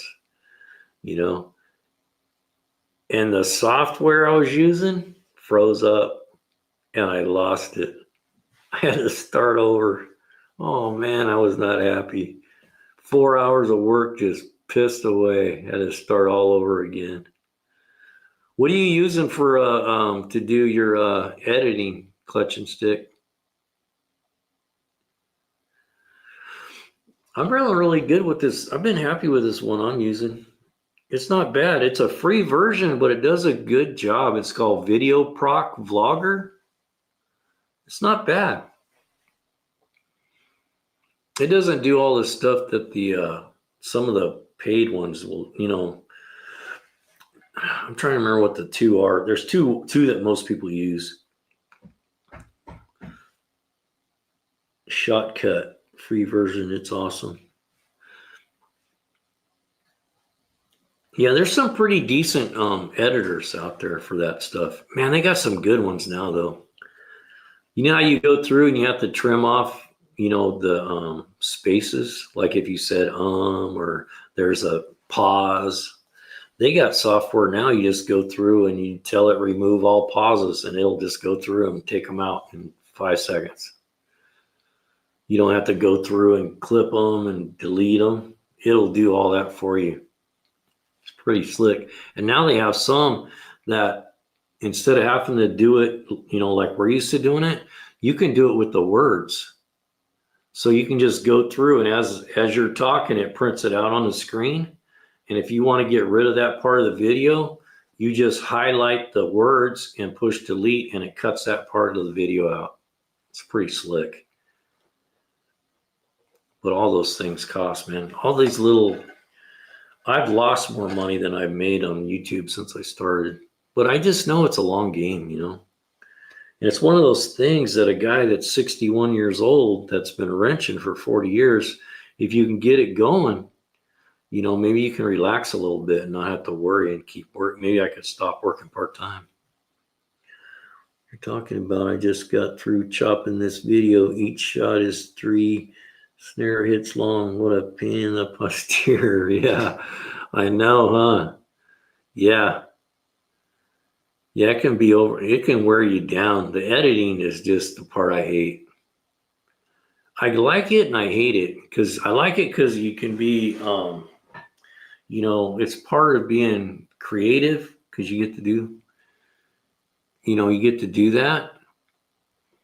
But the part I hate is, like you said, when it gets monotonous, where you just got to go in, you're trying to cut out like pauses, and sometimes mine will do what the audio and the video doesn't match up, and then it makes it such a pain in the butt. You got to pause it and then start it for it to buffer to get caught up. So it's kind of a pain. What? Hey, Clutch and Stick, tell me again what your channel is. I thought I went and looked. Did I subscribe over there? Hey, put your channel up for me on the comments. We can shout you out when we got more people on here too.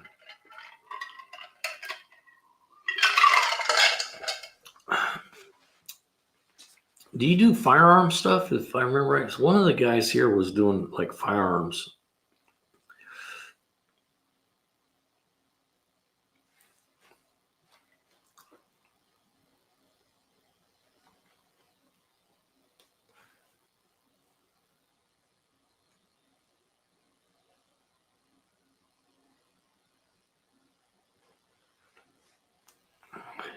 Yeah, the editing. And that's something that people don't realize is when you have a new channel, like these big channels, they have people that do all that. They got teams. Like they'll have, somebody that does all the filming, somebody.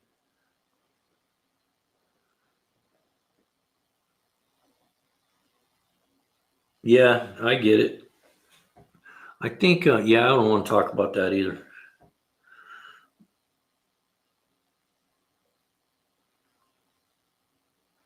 Clutch and Stick. Okay, I'll check it out. I think I remember kind of now. Wasn't it? I'll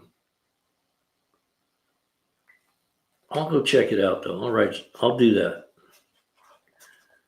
I think I looked it up once. Can't remember now. Maybe I already subscribed.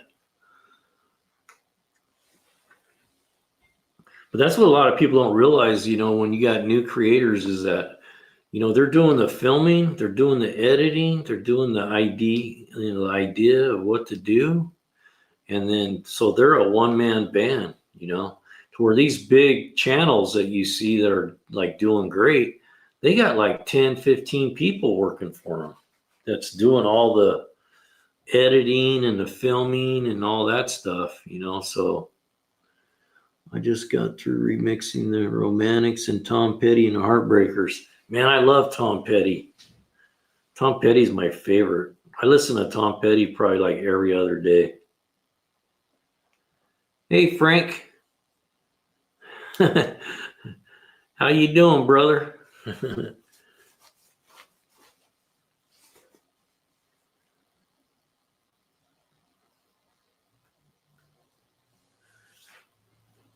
I'll look it up on when I get off here. I love Tom Petty. He's my favorite. I could have went and seen him in concert, and I left it up to everybody else to go see what they wanted. I have superstitions from Life in the Key of C. I love Petty. And you know what? A lot of people just used to certain songs of Petty. Man, go to Spotify and put on there Tom Petty. You can listen to Tom Petty music for 2-3 hours and never hear the same song. There's this one song he plays, and he's talking about this girl, I forget what it's called now. Maggie? I think it's called Maggie. And he's like walking down the street and he's trying to talk to her, and she says, "Hey, I don't want to talk to you. You're just a bum with those dirty old shoes." And he says, "Hey, I got me a job down at the Fillmore." It's pretty good. It's Tom Petty Live at the Fillmore is the name of the album. Pretty good. Yeah. But a lot of times, if you listen to Petty, you'll hear songs that you've never heard before. You're like, man, I didn't even know I never even heard that song before. He wrote so many songs or played so many songs. I'm not sure if he wrote them all.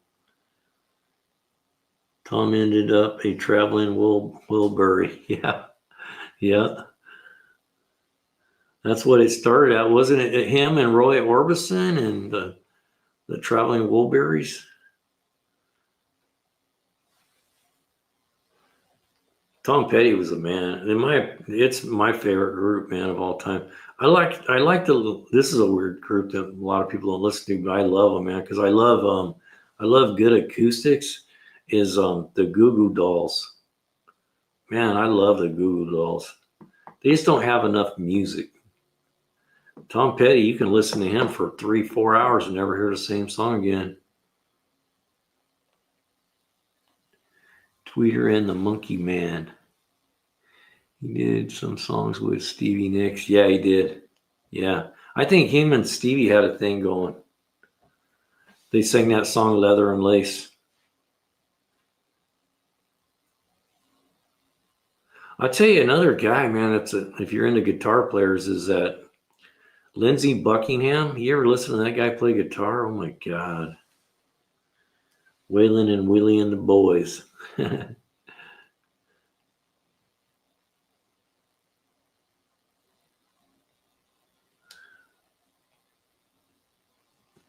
ELO, Electric Light Orchestra. I remember them, man. Boston. From Fleetwood Mac, yeah. Lindsey Buckingham. Him and Stevie Nicks were together when they were like teenagers. And that's when they went to start playing with Fleetwood Mac. It was Stevie Nicks and Lindsey. They were together. They were a couple when they were like 15 years old. But man, yeah, Lindsey can play, dude. That guy can play a guitar like no other. He is a great guitarist.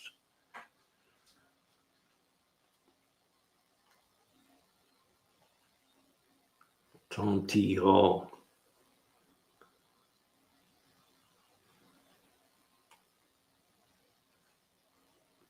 Yeah, Lindsey and Stevie was with Fleetwood Mac when they were young, man. They were like 14, 15 years old. And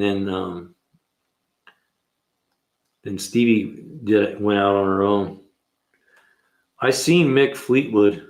I went to see Stevie Nicks in Sacramento, and Mick Fleetwood showed up and played 2 songs.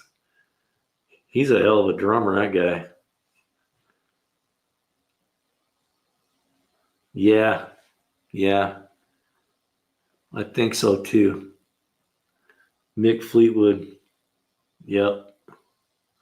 I've seen Stevie a couple times. I used to really be into Stevie Nicks and Fleetwood Mac.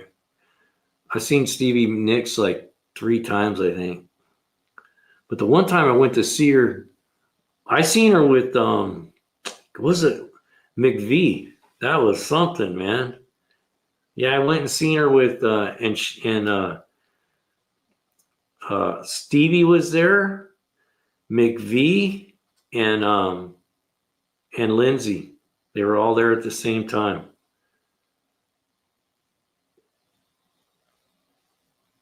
And the other lady was she was I forget his name, the bass player. But yeah, that was McVie.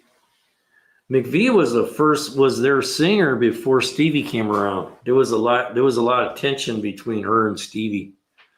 Because before Stevie got there, she was their main singer. And then Stevie got there and her voice would just blow everybody away. She had that raspy voice, man, and she just killed it. So she became like their main singer. Iron Maiden. No shit. That'd be a great first concert. Yeah. Ace Frehley just died. Really? When that happened? You know, one of my favorite guitarists, man, this guy's a nut, is Angus Young.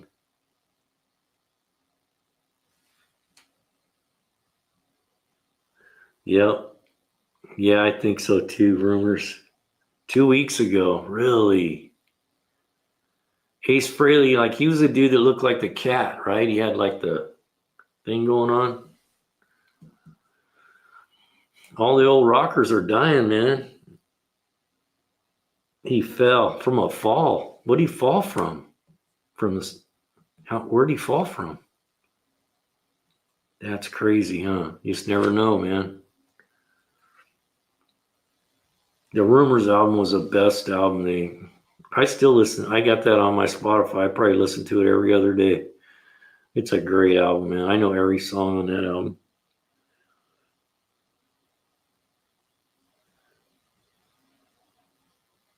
Angus Young's brother was Malcolm Young from the Easy Beats. Oh, he's at his house and he fell. Wow. It happens, man. I think about that every time I get up on the ladder. That sucks. He had a good life, though, right? Bon Scott. Right, a K9 Cal. Yeah, Bon Scott. West Australian. I didn't know that. I know. Did you guys see that last concert that Angus did? Man, dude, he was so flying. He was flying, dude. And he died like 6 months later. And he did the old, you know how you do that hopping thing across the stage? And he's like 70 doing that.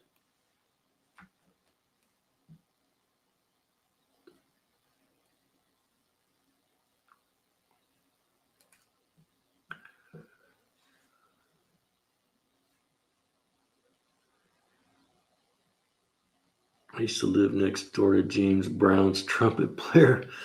I moved in Ray Charles' sax player would be next door all the time. That's cool, man. That's really cool. One of the guys I work with, he used to have a band and they opened for Molly Hatchet. And then his neighbor was the manager for Fleetwood Mac for years and years and years.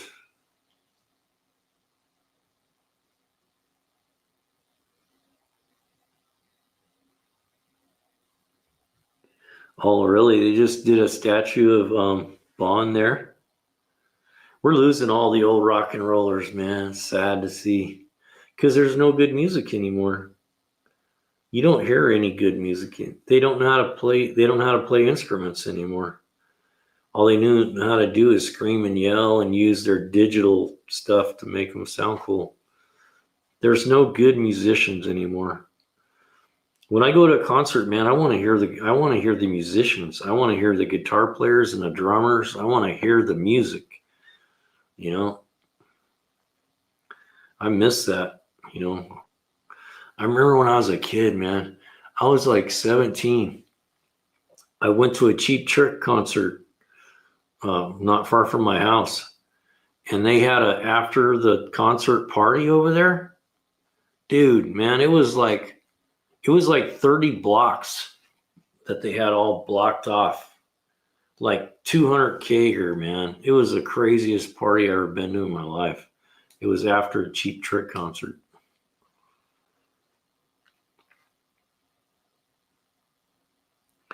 Yeah, you know what though? Here's my opinion on AI. People are going to get tired of that really fast. People are already sick of it. I know I am. Because it's like, you know, why have, it's like, it's so fake. It's not real. That's like these lives and like podcasts and stuff are going to get very popular because you can't fake this with AI. You know, people are going to get sick of it fast. It has its place. Like it can help you like save time doing certain things. Like if you're trying to write some kind of a book or something, you know, it will help you. Like you could just write it out and let it do all the punctuation, you know, and it'll do it like that. Yeah, it is taking jobs. Yeah, it is taking jobs. It absolutely is. It's the same thing that happened in the supermarkets when people started doing, you know, doing their self-checkout. The same thing's happening. All these jobs that are data entry are going to be gone. I mean, really, there won't be any data entry jobs pretty soon. And when you do AI, all it's doing is it's reaching out and it's bringing in all the information that's out there on the internet and it's putting in a nice little bundle. You know, it's just regurgitated information. And don't get me wrong, it's handy. It's like Google on steroids, in my opinion. Yeah, really, the lives. But even with people talking back and forth to each other, viewers on the machine can do it quicker and better. Yep, it will create jobs, but you're right. It's going to take a lot of jobs away too.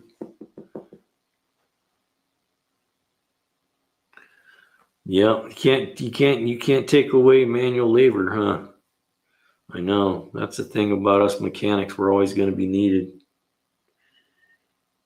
That young man is an awesome guitar singer. Some of Tash. That's awesome too. I don't know those people. I'll check them out. Christone Kingfish Ingram, blues player. I'm gonna write that down. I love blues. Christone Kingfish.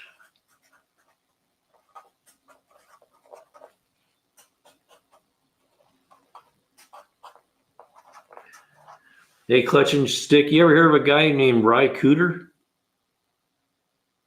He used to be an awesome, I don't know what he's doing now, but back in the day, man, Ry Cooter was like the craziest guitar player you ever heard.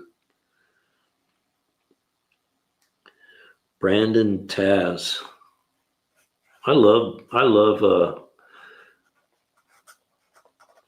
that's one music that is still there, that's not gone, is the blues scene. There's still some good blues players out there. Back after pee and coffee. That's what sucks about being the host, man. You can't go take a leak. Once in a while, I'll I gotta go check on the dogs or something. Can't say that I've heard of him.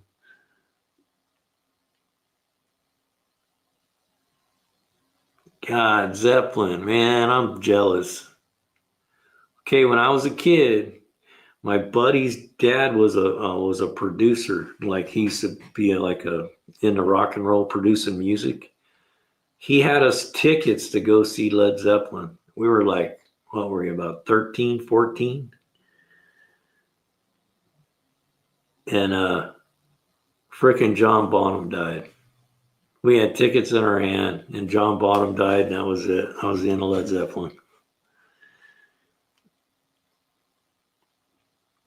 Frank Snyder, that's awesome. He's seen Zeppelin 3 times. That was my all-time favorite band of all time, Led Zeppelin.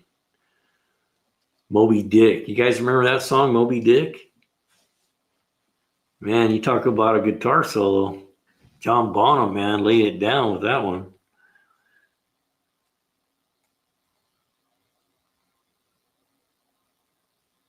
Meaningless Life. Unbelievable. Carl Miller, Bad Company. Bad Company was good, huh?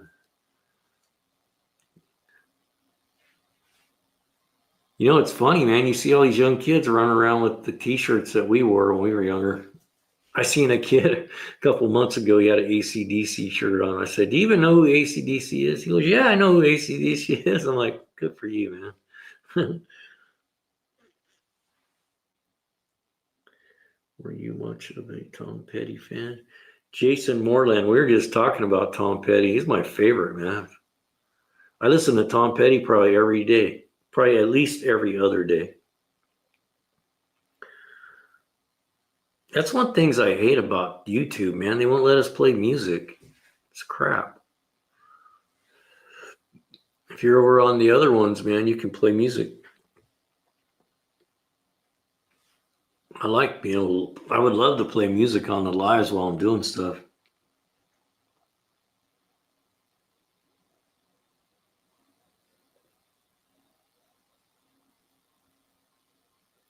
Steppenwolf.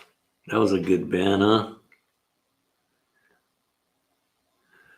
Oh, really? They're playing 80s music? Maggot?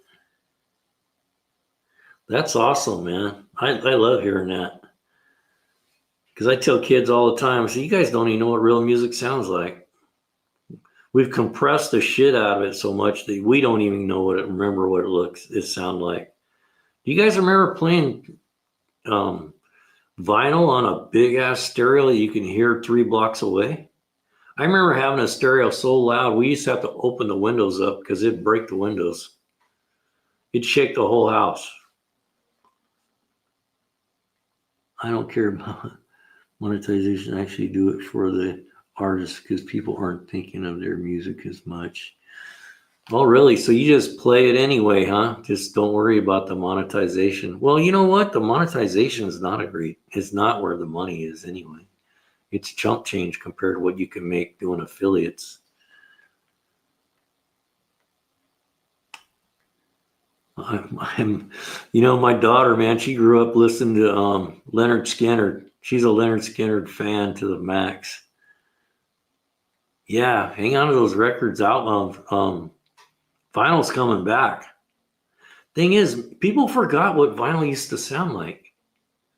Vinyl is the ultimate music, man, because it's not all compressed. We've compressed the hell out of all the music. Clutch and Stick, he probably knows what I'm talking about, man. The music is so compressed now that you don't even hear half the stuff that's in the music. From the Doobie Brothers, Steely Dan works for the Department of Defense on ballistic missile strategy. Really? Yeah, our generation was the big power stereos. Free Bird, yep. Yeah, I remember going. I remember going to parties at friends' house when I was a kid. You couldn't even talk, man. The music was so loud. You could be this far from somebody, you couldn't hear what they were saying. You'd be screaming at the top of your lungs, you couldn't hear them. The music was just cranked, man, as loud as it would go. I can remember my buddy. You could hear his stereo 2 blocks from his house, man. Just blasting. You don't hear stereos like that now. You know?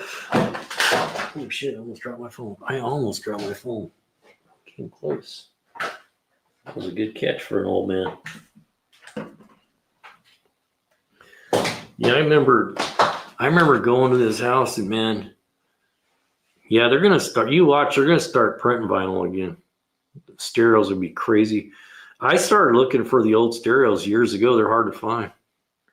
But man, they're expensive now. People are reselling them as vintage old stereos. The drummer lived and ran to a farm, and the farmer freaked out. Shit him.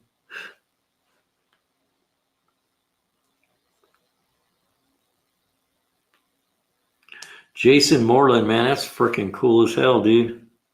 I wish I'd have done that. I remember when I was a kid, I had a Led Zeppelin poster on the wall, and it was 6 foot by 6 foot poster of Led Zeppelin. And I was thinking, man, that thing's got to be worth $1,000 now. The plane actually ran out of fuel. I bought one of Leonard Skinner's last albums. Yes, a digital signal is base 1632. I used to DJ house parties. Yeah. And now the music is nothing what it used to be. I mean, you listen to the stuff that's on the radio and even like, CD, it's so compressed. You don't hear any of the music anymore. You put a vinyl record on a good stereo with a good set of like realistic or Bose speakers, it'll blow your mind. It's just like photography now. This digital photography ain't nothing compared to what a medium format camera can do. If you looked at a piece of medium format photograph, it would blow your mind how clear it is compared to what we're doing with digital cameras. New pop music is songs from the 60s. Yeah. Well, that's when the music was good, man. And that's what I've been really fortunate with, or I'm glad that happened with me. I ran around with a lot of older people when I was young. When I was like 16, I was running with 20, 25-year-old people, my uncles and all my friends were older. I was a young kid running around with a lot of older people.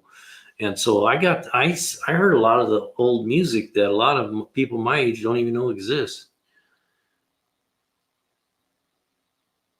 Yeah, the music sucks from what it used to be. Like these kids nowadays, if they heard a real stereo, I'm not kidding you. My buddy, he had a stereo. It would blow the glass out of the house. I mean, it would physically break the glass if you didn't open a window in the house. I mean, it was so loud. You couldn't imagine how loud it was. It's like being at a concert right up against the speakers.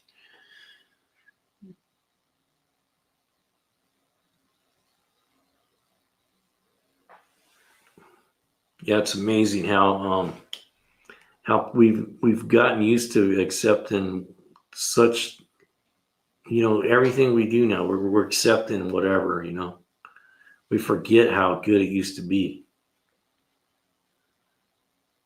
Yep, on earbuds. Yeah, I know. That's true, huh? Man, I can remember, like I said, I can remember going to parties that you'd have to go outside to talk to somebody. You couldn't talk in the house. It was just like, you couldn't hear, man. That's probably why I'm half deaf now. I used to do, I can play guitar a little bit. I'm not great, but I can play. And years ago, I had an electric, man. When I was like in my 20s, I used to put my headphones on. That's probably why I'm deaf now. I used to put my headphones on like on 9 and sit there and just crank away on my electric, Probably killed my drums. I listened to my generation rock and roll. On my last concert was Eminem with my sons. That's cool, man. Eminem. I liked Eminem. He was just a white boy. He came from my neck of the woods. See, I was raised in Compton when I was a kid.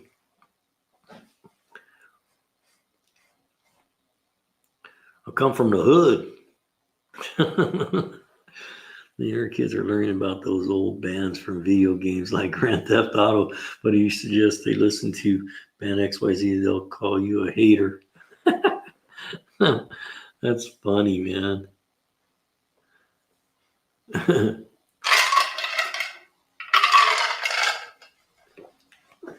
The young kids are missing out on a lot. Yeah, Compton was a rough place, man. It was a tough place to be. I was really young then, though. That's probably the only thing that was good for me is I was about 4 years old when we lived in Compton. But most of East LA is no better. We lived in East LA, and then I moved to Riverside, and that wasn't much better, but it was better than living down there in LA. Then I moved from LA or from Riverside to Monterey when I was about 14, 15.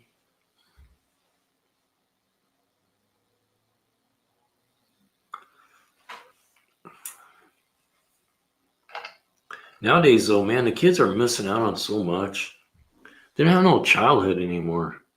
You don't see the kids playing at the parks. You don't see them riding bicycles. You don't see them out fishing on the creeks. They're spending their whole childhood looking at a screen playing video games. Yeah, I'm still in California. Don't ask me why. I don't know why. I don't know why I'm still here. Northern California used to be a great place to be, but man, it's not anymore.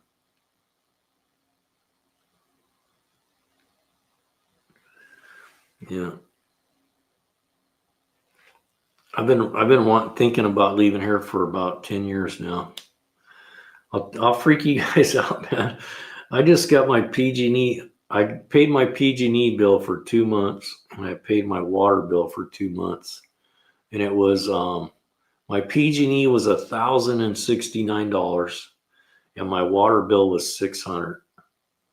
So between my water bill and my PG&E for 2 months, it was $1,600. It's getting where nobody can live here unless you're rich. Utilities are out of control. Food is like astronomically high. The gas is high. The taxes are high. It's like, can't afford to live here, man. You don't drive, you are basically a second-class citizen, so it makes sense most kids have nothing to do when most things either cost money or require a car. Yeah.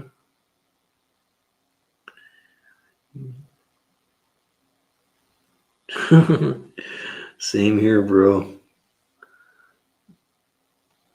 Maggie, your stuff are high? Your PGD in your water? No, I don't know what happened, man. They came in and put in a new meter. The guy came out. We had a nice little argument about it, and then they basically said, You're going to pay the bill." They just said, "You're going to pay it, or we're going to shut it off."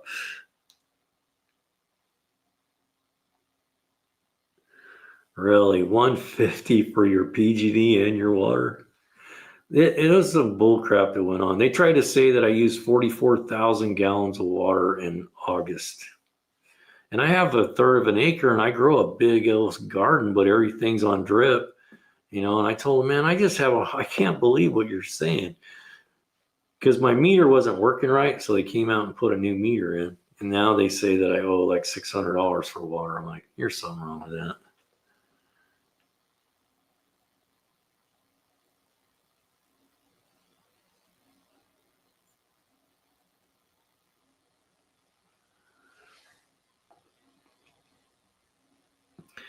I got a pretty good, my property has a lot of stuff growing on it, and we do water it, but not to that extent, man. I've lived here 30 years and I've never had a bill that was over like $200. And that's in July and August when we got a big, huge garden going. I'm in Virginia. People here are different. We still make our kids go out and ride their bikes and throw baseballs. Jason Moreland, my daughter's in Tennessee, and that's the way it is out there. Kids still fish and ride bicycles, play football, and all that.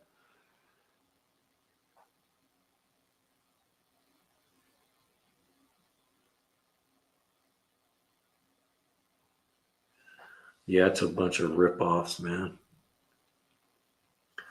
I'm pretty sure at some point they're going to stop allowing people to live off grid because they want to keep you under their thumb, man, to pay that bill.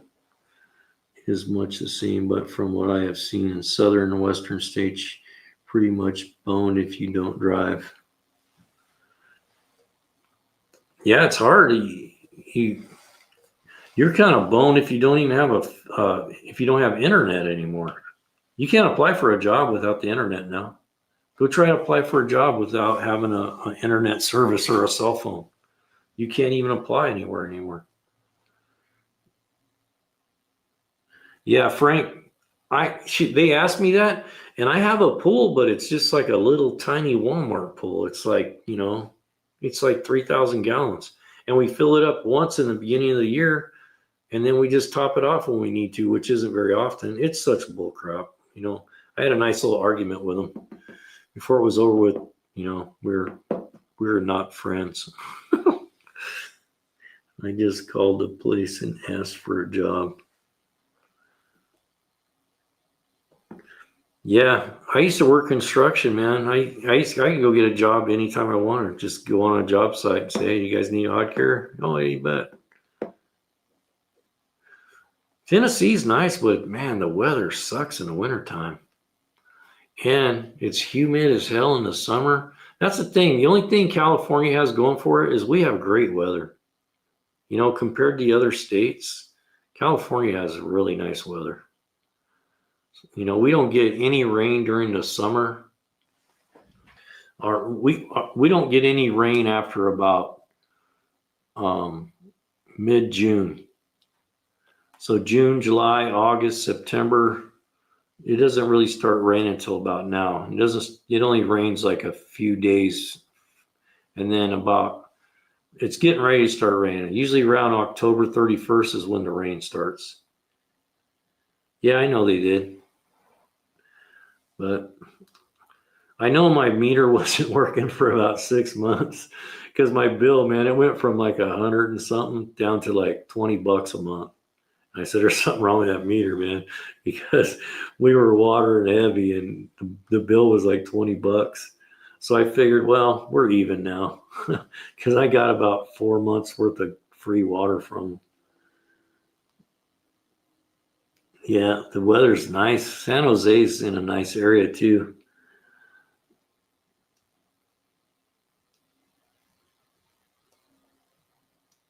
Yeah, now they tell you to go on Indeed. See, that's what I'm talking about, man.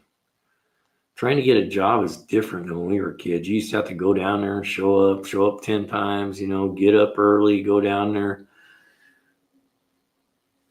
Not to be politically, but working construction manufacturing such under this administration. Yeah, I know, man.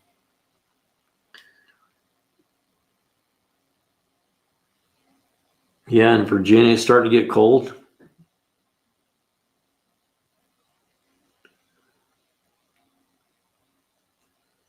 Yeah, that's how Tennessee is, man. It gets cold. Once it turns cold, it'll be cold. I mean, I went out there in December for Christmas and we went fishing. It was 18 degrees.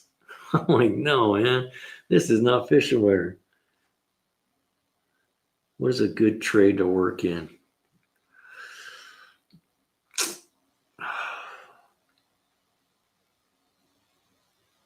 Yeah, it is a toilet.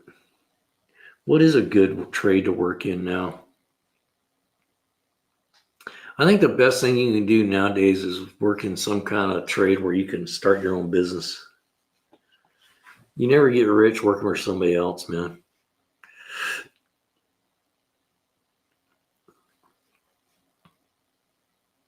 I want some money from work besides EMS. You know what I tell a lot of people? You know what I think is a good gig is learn how to operate. Learn how to operate equipment and buy you some equipment. I think if a guy had a truck, a dump truck, and a backhoe, and you learned how to operate it well, I think you could make good money. You could make probably $1,000 a day. Carl Miller, yeah, Santa Cruz is nice, isn't it?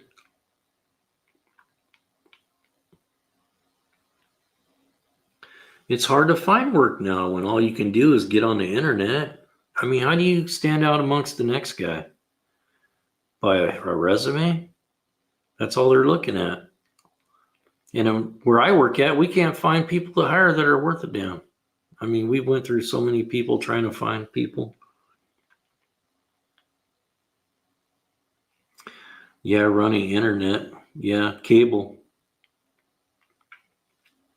That's a good one, being a plumber. Plumbers make good money and they're always busy. Service work is where it's at.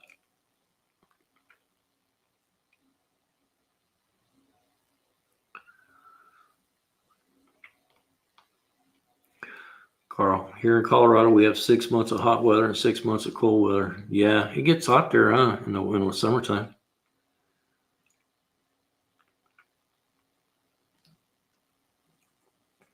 You live in the plains, not in the mountains, Carl.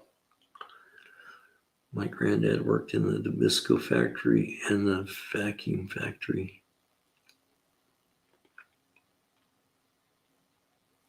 Yeah, I agree, man. The whole thing on finding work is it's so ridiculous now. And you know what? When you get older, good luck. My girl, she's been trying to find part-time work, and she's like, it's so hard to find a job now. Once you get to be, 60, nobody wants to hire you. As soon as they see your age, man, they don't want to even talk to you. Which is kind of odd because usually older people are more responsible and they know how to work.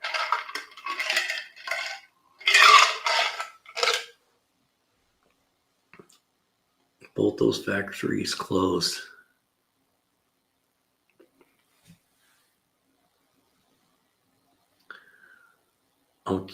I'm trying to remember, man. Now you told me your name. Isn't your name Wayne? Is that right? Or it's something different? No, it's something different. Axel, right? What's up, brother? I don't know. I should be in bed, but I'm not. I can't freaking sleep, man. What's up, brother? What are you doing?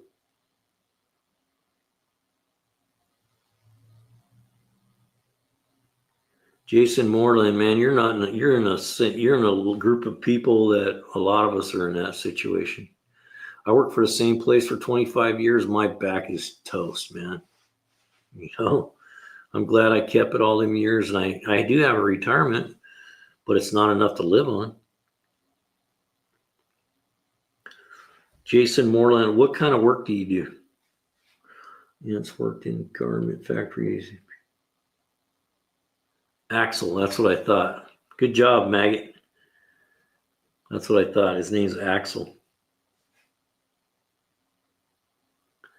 So just eating and scrolling YouTube. Isn't that what we do now? We scroll. Ooh.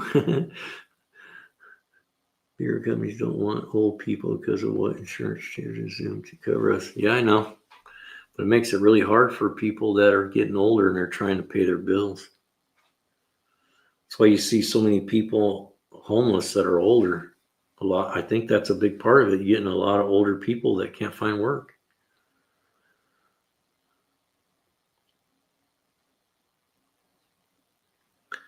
Gosh, you sound like everybody on this channel, man. 5 spinal surgeries. Frank. Dang. I'm afraid I'm heading down that road. I've been having back pain forever, and now it's getting to where it's like unbearable. Consider selling drugs. My grandma did that. Made good money off of it. No, I don't think we're going to do that. I have friends that did that a lot, and they made a lot of money until they didn't.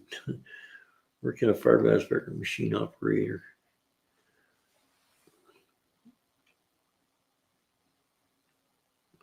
Yeah, you know what, man? I've been over and touched my toes for 40 years, and that's why my back's so screwed up.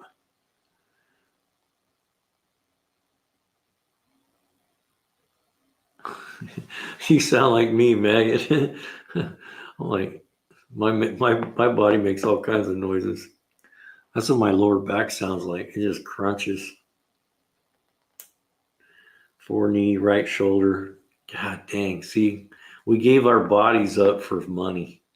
We gave up our health to make $1. But you know what? There's not guys like us out there anymore. There's very few. Some of the construction guys are still like that, man. They're working hard and busting butt. But for the most part, people don't work hard anymore. You can't get them moving. Carl Mill, you got your VA retirement. Good for you.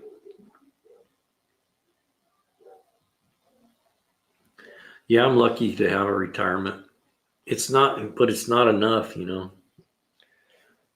My pension's not enough. But I'm gonna be getting my Social Security in about another 10 months. So this will probably maybe be my last season. I don't know. I'll see. Because I can still work. I just can't work over a certain amount. It's crazy the rules that they put on us. Like your Social Security, if you don't wait until your full retirement age, you can only make $33,000. After $33,000, for every dollar you make, they take 50 cents back.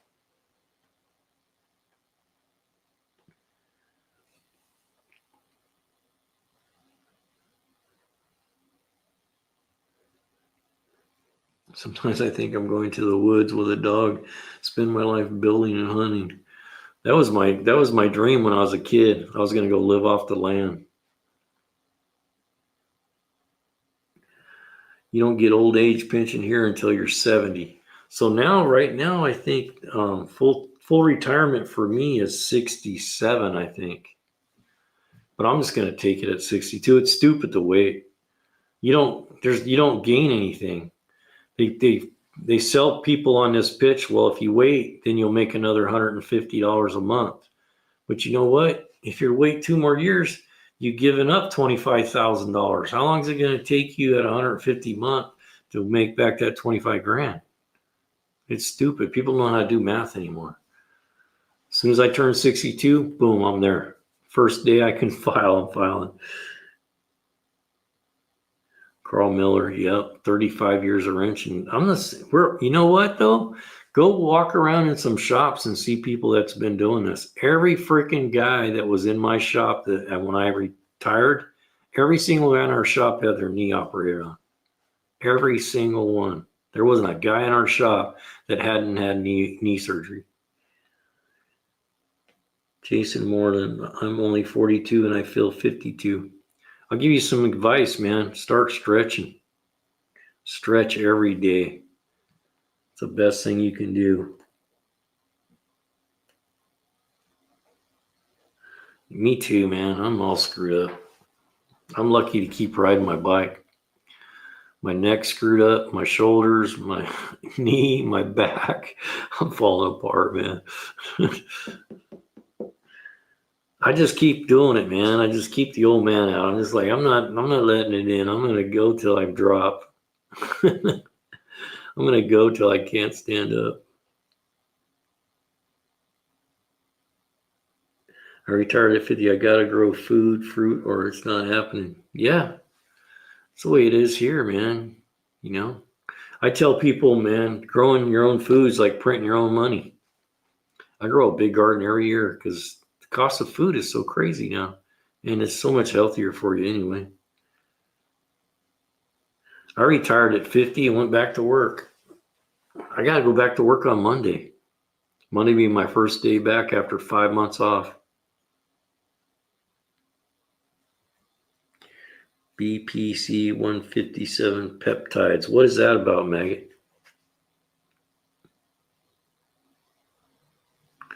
Yeah, I know. That's ridiculous, huh? We'll work people until they're dead. Yep, I know, man. That's what I did.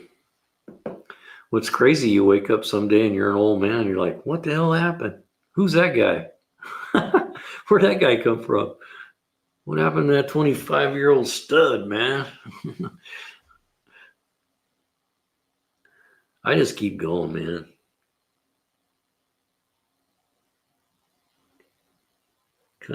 Country freaks me out. That orange thing, that leads. Oh, yeah, I know what he's talking about. We don't do politics here. I know what you're saying, though. We'll let you have that one comment. Going to be a tough day. Be careful. Hey, dude, I'm going to get older. Our body stops making the things we need. Look into peptides. Peptides? I write it down. When somebody gives me good information, I write it down. My girl's always trying to get me to take stuff.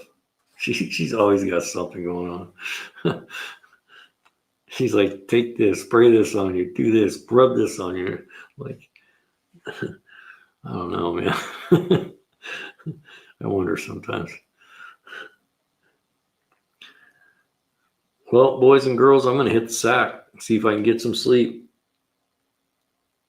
Yes, that is 45 years ago.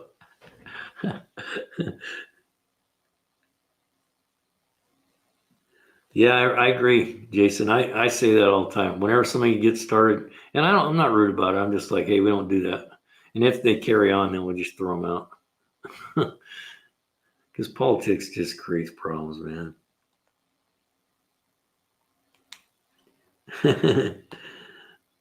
All right, man, clutch and stick. Take care, man. I'm gonna bail myself. I gotta go to bed. I got a lot of stuff to do today. I gotta get up in like 3 hours and get my day going.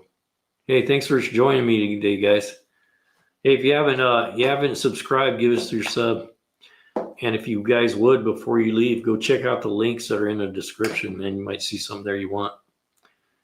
Thanks for showing up. Appreciate everybody that shows up. I really do.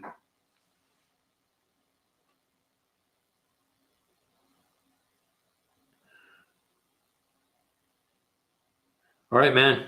Hey, Frank, come back and see us again. You guys take care. Later.